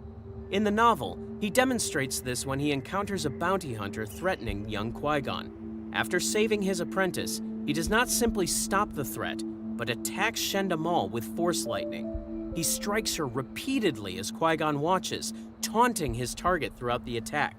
This is not justice, but cruelty performed for its own satisfaction. Qui-Gon must intervene to stop his own master. Sources note that every other time the Count saved Qui-Gon's life, the apprentice thanked him, but this time he could not. This scene reveals that his dark side tendencies were present while he was still a Jedi Knight, proving he did not fall, but was always this way, just hiding it behind his aristocratic facade. For the fourth reason, Galadran became the event he used to justify his transformation. In the Legends comic, Jango Fett opens Seasons. The Jedi Council dispatches the Count and a strike force to the planet Galadran, based on reports that Mandalorians are slaughtering political activists. What the Council does not know is that the governor of Galadran fabricated these reports under direction from Tor Vizsla and the Death Watch. When the governor protests there is no evidence, Vizsla tells him not to worry because they will create some. The former Jedi arrives and announces himself formally to the Mandalorians. He tells them they stand accused and offers terms: surrender and receive fair treatment, or fight and face swift justice. The Mandalorians refuse, and battle erupts. More than half the Jedi are killed alongside all Mandalorians except one, with that survivor being Jango Fett, who kills multiple Jedi with his bare hands. The comic shows the Count standing silently among the dead afterward. Another surviving Jedi asks what they have done, but he does not answer, showing no sign of doubt or regret. Then, the surviving Jedi handed Jango over to captivity. Led by the Count, they delivered Jango to the governor of Galadran, and Jango later recounts what happened. The official sold him to a spice transport crew, where he spent years in forced labor. The comic confirms that the Count was present when Jango was handed over. The Galadran disaster reveals an even darker pattern. In Legends continuity, the Count also abandoned his own Padawan, Kamari Vosa, leaving her to die in the battle. Vosa survived, but fell to the dark side, becoming the murderous leader of the Bando Gora cult. Years later, when her dark side activities threatened his plans, the Sith Lord solved the problem by arranging her assassination through Jango Fett. He created his own monster, then coldly eliminated her when she became inconvenient, just as he would later dispose of Ventress and other pawns. 10 years later, reporting to Sidious as Darth Tyrannus, he reflects on Galadran by calling it a misguided mission from the start. He recites the casualty figures without visible grief, while reporting Jango's captivity as fact rather than tragedy. He uses passive construction, explaining the Jedi were forced to hand him over. When Jango confronts him directly, Tyrannus admits it was a disaster for all of them, while acknowledging he was misguided. He calls it the last of his foolish errands for the Senate and the Jedi. Jango's response cuts through the rhetoric. He notes that this does not sound like an apology, and he is absolutely right, because the Count never actually apologizes. He barely acknowledges what happened to Galadran, and when he does mention it, the words serve tactical purposes in negotiation rather than confession. When recruiting Jango for the clone army, he admits the clones will be instrumental in the destruction of the Jedi. Jango responds that this is what he is counting on. Both men are united by their hatred of the Order that wronged them, and neither acknowledges the moral weight of what they are creating. The Sith had been planning his fall for decades. The Legends novel Darth Plagueis reveals that Galadran was not an accident. Plagueis exposes that what occurred on Galadran had been clear evidence of the dark side acting in concert with Sith plans. Plagueis himself had directed the conflict in partnership with the local governor and Death Watch members to lure the Jedi into a hopeless confrontation with the true Mandalorians. Most importantly, the conflict had a devastating effect on the Jedi Master by deepening his split with the High Council regarding its decisions to deploy the Jedi as warriors. 20 years earlier, Plagueis had seen the stirrings of the dark side in him and had attempted to bring those latent powers to the surface whenever possible. At Galadran, at Yinchor and Malastare, and most recently through Sidious's efforts at Azmardu and Eriadu, the Sith had been manipulating the Count toward darkness for decades. According to Legends sources, he protested to the Council after another deadly mission. He urged them to consider their responsibility to the Jedi as well as to the Republic, while expressing concern that they allowed themselves to serve without question. He argued that, yes, the Bando Gora were criminals, but was it not criminal to waste the lives of Jedi on missions that were obviously doomed from the start? The sourcebook notes the irony. As sincere as the protest may sound, it may be nothing more than a testament to his legendary charisma. 12 years after Galadran, he recruited Jango Fett as the template for the clone army that virtually eliminated the Jedi Order. The lesson he took from Galadran was not that violence is wrong. He learned that the Jedi Council sends its people to die based on lies, that the Order can be manipulated by corrupt officials, and that the Republic system weaponizes the Jedi against the wrong targets. His solution was not pacifism or reform, but finding better masters and better soldiers. In canon sources, he declares that the Jedi must take control because the Senate has been corrupted. His vision shows Jedi storming the Senate and killing Palpatine in a twisted version of what he believes is necessary. His disillusionment reached its peak in the killing of his best friend. His frustration with institutional failure builds throughout canon sources as he watches the Senate refuse to help Sereno, insisting that because his brother failed to pay levies, the planet is on its own. When the Council refuses to intervene, they tell him he must respect their wishes and the wishes of the Senate. This pattern of watching institutions fail to protect the vulnerable fuels his belief that only force and control can bring order. The pattern reaches its end in Labyrinth of Evil, when Sidious orders him to kill Sifo Dyas as a test of commitment. One of his former confidants at the Jedi Temple has perceived the coming change, Sidious tells him, but Master Sifo Dyas cannot stand it. The Count obeys without hesitation. With the killing of Sifo Dyas, he embraces the dark side fully. The friend who had told him he was more Jedi than anyone else becomes his final sacrifice to the Sith. For the fifth reason, his ideology was explicitly fascist. The novelization provides the clearest statement of his political vision. The narrative describes that he envisioned a government clean, pure, and direct, with none of the messy scramble for the favor of ignorant rabble and subhuman creatures that made up the republic he despised. The government he would serve would be authority personified, specifically human authority. The book continues with explicit human supremacism. It was no accident that the primary powers of the Confederacy were Neimoidian, Skakoan, Quarren and Aqualish, Muin and Gossam, How fortunate that we do not use gold or silver to mint. At war's end, the aliens would be crushed and stripped of all they possessed. Their systems and wealth would be given into the hands of the only beings who could be trusted with them: human beings. The Count would serve an empire of man. His vision for the Jedi was equally authoritarian.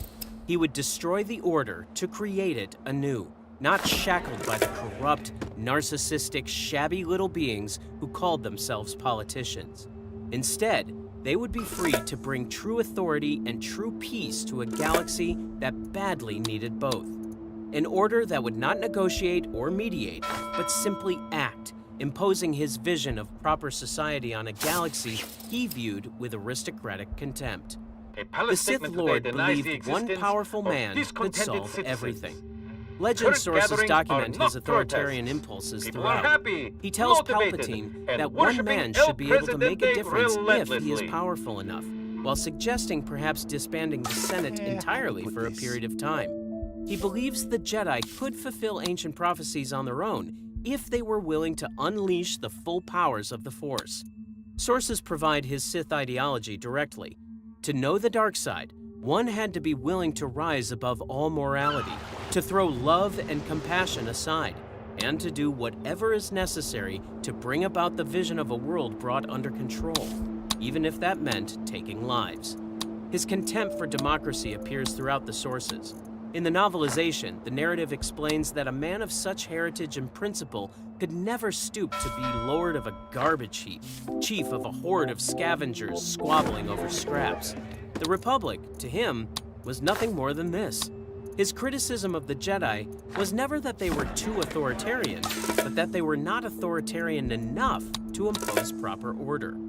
Even his personal habits reflect these authoritarian tendencies. Sources note that he had a meticulous nature. He liked cleanliness and order so much that his quarters at the temple were kept pristine, everything sleek and shining, glass and metal, as though nothing had ever been touched. His environment reflects his emotional coldness and need for absolute control. In terms of the sixth reason, despite his intelligence, the Count was Sidious's most naive apprentice. He genuinely believed he would rule alongside Palpatine after the war ended. In sources, he tells his master it is tiring to play the villain for so long. He finds himself looking forward to an honorable captivity that would allow him to sit out the rest of the war in comfort. He planned to give up his former allegiances and bind himself to the new government with his reputation for integrity and idealism fully intact. Sources revealed the depth of his delusion. He considered this their star of destiny for many years while planning to serve the new empire as only he could, as he was born to. He had no doubt that Skywalker would fall because his master never lost. He was the very definition of unbeatable. The aristocrat allowed himself to relax enough to imagine the outcome. When he contemplated the grand finale of Sidious's decades of work, his eyes even misted with emotion as he thanked the Chancellor for the opportunity. He admitted finding himself somewhat overcome. Sidious had always viewed him as temporary. The Sith Lord never understood Sith dynamics because when Sidious orders Anakin to kill him, he is stunned. Sources capture his confusion about whose side Palpatine was on. Even at the very end, he hopes that Palpatine has not betrayed him, that everything has been proceeding according to plan. He cannot comprehend that he was never the plan. Legend sources reveal what Sidious actually thought of his apprentice. The Dark Lord considered him a powerful placeholder while waiting for Anakin to mature. The Count had the talent and could serve a purpose, but the seemingly guileless, pleasant-faced boy was the one Sidious would take as his true apprentice to execute the final stage of the grand plan. Plagueis' assessment was even harsher. The fallen Jedi might have made a powerful partner under different circumstances, except for the fact that he would never be content to serve as a mere apprentice or assassin. He would demand to become a true Sith, and that would lead to trouble. The solution was to let him find his own way to the dark side, to let him leave the Order of his own accord and become the benevolent spokesperson for the disenfranchised, to let him persuade worlds and systems to secede and start a civil war. He was always meant to be discarded. Legend sources contain Sidious's private writings about his apprentices. The Book of Sith reveals that Sidious refers to the Count as a servant rather than as a partner. He lumps him together with bounty hunters as merely useful resources. Most devastating is his annotation of Darth Bane's writings about the Rule of Two. Sidious writes that while he may choose apprentices, he will never choose a successor. He intended to defeat death itself. I came to see you forever. as soon as I found these were available, President. Never meant to inherit anything. Sidious was always training replacements. Bane's own warnings went unheeded, as the ancient Sith Lord wrote that an apprentice must grow in strength and skill until they can surpass the master, with anything else being regression. He advised training multiple candidates at once while letting them defeat one another and betray one another, with only the strongest surviving. Sidious took this further by always training replacements, ensuring the Count was never secure. Sources reveal that he believes himself an accomplice and an equal. He thinks Sidious had recognized in him the makings of a true accomplice, an equal from the other camp who was already trained in the Jedi arts, a master duelist, a political visionary. But Sidious had continued to hold him at arm's length, perhaps working with other potential replacements. The Sith Lord never realizes the truth, that Darth Maul had been nothing more than a minion, like Ventress and Grievous. The implication is clear. He is the same. Now for the seventh and final reason. His death scene reveals the complete collapse of everything he believed.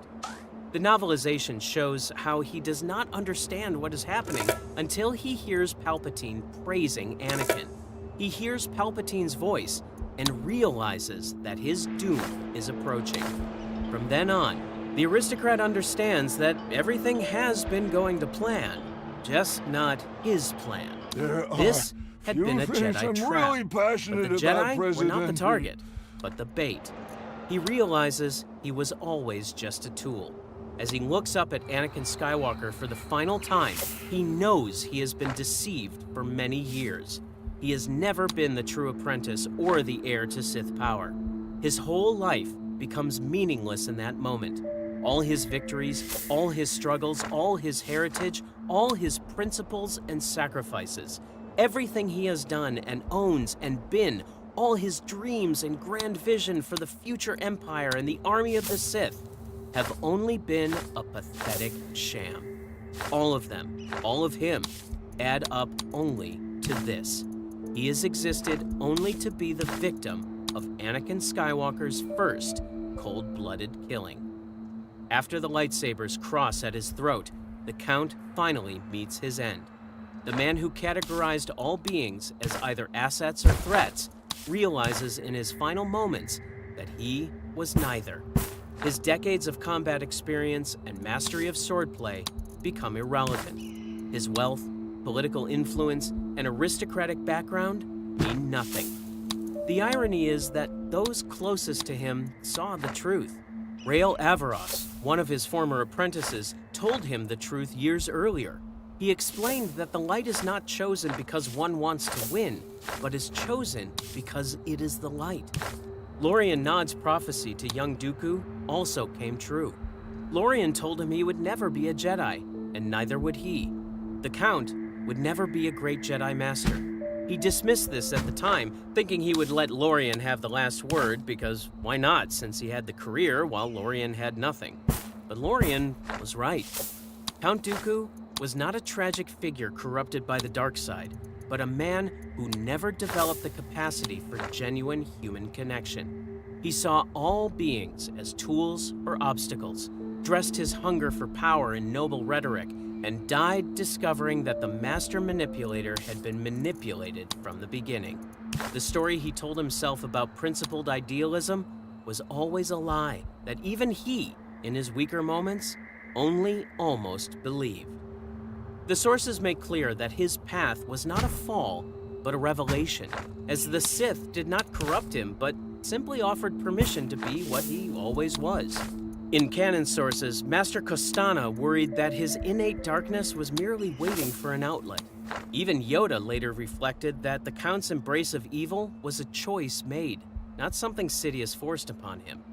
What he was, from childhood to his final breath, was someone incapable of caring about anything except what others could do for him or to him. Till in the end, Sidious did something to him by discarding him like the tool he had always been. But knowing what Dooku was tells only half the story. The darkness didn't arrive fully formed. It was built, piece by piece, across more than a century of choices, wounds, and betrayals. It started on Sereno, with a child abandoned on palace grounds in the middle of the night, whose father saw his force sensitivity not as a gift, but as a problem to be gotten rid of. Count Dooku's rise and fall is one of the most tragic stories in Star Wars. For decades, he stood among the greatest Jedi, training Qui-Gon Jinn and fighting alongside Master Yoda. But in the end, this same noble master abandoned everything he believed in, becoming Darth Tyrannus and leading the Separatists in a war that tore the Republic apart. Born in 102 BBY on the wealthy world of Sereno, Dooku was heir to vast armies and unlimited wealth. His parents, Count Gora and Countess Anya, ruled their planet with absolute authority and expected their son to continue their legacy. Everything changed when baby Dooku began showing force powers before he could even walk. His family didn't celebrate this gift, they feared it. Count Gora viewed his force-sensitive son as a political liability, not a blessing. So he made a choice that would haunt both father and son forever. Late one night, Gora abandoned his infant child on the palace grounds and contacted the Jedi Order. A Jedi Seeker found the baby at the forest's edge and took him to Coruscant. The Jedi severed all ties to his royal bloodline, raising him within their ancient traditions. This abandonment scarred Dooku for life. Born into privilege but raised by humble monks, he lived with constant tension between his noble heritage and the Jedi's simple teachings. No matter how hard he tried to belong, Dooku always carried the wound of his family's rejection. His siblings, Ramil and Jenza, inherited the home and title that should have been his. Yet those childhood dreams of returning to Sereno never died. One day, those dreams would pull him back home, not as the rightful heir his family had cast aside, but as a dark lord of the Sith determined to destroy everything they had built. Note, this script follows canon continuity, using select Legends material to fill logical gaps. Young Dooku. Young Dooku quickly became the most gifted student at the Jedi Temple. His polite manners earned him both respect and teasing from the other younglings, who jokingly called him His Excellency because he acted so proper. He had no idea where this behavior came from, since the Jedi had never told him about his royal birth. What made Dooku really special was his incredible force sensitivity. While other children struggled with basic exercises, Dooku could sense emotions from people 3 floors away. Sometimes he even caught glimpses of future events during meditation. His telekinesis was so precise, he could lift dozens of objects at once and arrange them into perfect patterns. He could run through the temple's training courses blindfolded because he sensed dangers before they happened. Master Yoda noticed this remarkable child and decided to watch him closely.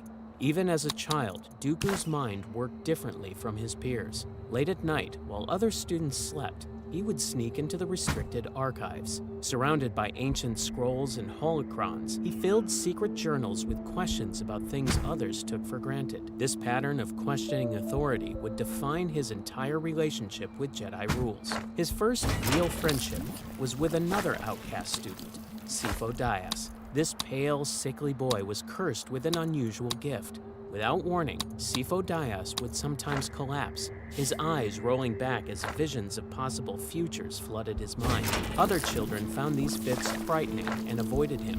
Yet Dooku felt oddly drawn to this boy who could see what others couldn't. They spent hours together in the archives, studying ancient Jedi history and discussing big ideas while other children played training games. Sifo Dyas would describe his visions in terrifying detail, seeing murky flashes of a great war consuming the galaxy. Though the images were broken and scary, the Jedi Masters dismissed these episodes as nothing more than fever dreams. However, Dooku trusted that his friend was seeing genuine visions of the future. As Dooku's training with Master Yoda intensified, their missions across the Republic often revealed corruption and injustice that frustrated the Padawan. When Dooku urged more direct action against obvious wrongdoing, Yoda gently reminded him that the Jedi serve the Republic as it is. According to the ancient master, trying to fight every injustice would spread them too thin to be effective anywhere. On the surface, Dooku nodded and accepted Yoda's guidance. Inside, he remained unconvinced, and that frustration would only grow stronger as the years passed.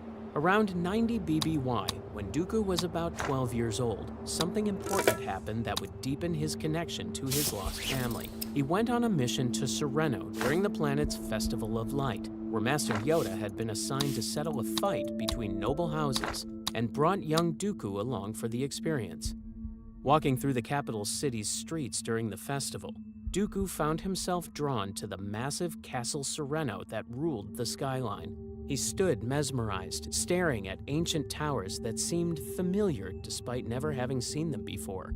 Accompanied by Sifo Dyas, Dooku eventually met a pair of local children around his age. There was a girl named Jenza and a boy named Ramil, though none of them realized they were siblings. Jenza excitedly guided the Offworlders to see some ancient carvings, taking them into Sereno's Great Assembly Hall, where images of great white dragons were carved into the walls. As Jenza pointed out a carving of a dragon, she eagerly told the local legend. Supposedly, a great white dragon called the Tirataka was bound to Sereno's royal bloodline and would call the rightful heir home in times of need. When Dooku reached out and touched the etching, he was hit by a sudden force vision, feeling the legend of Sereno's white dragon pressing on his destiny. Then came the moment that changed everything. As the children explored the assembly hall, a sudden earthquake struck.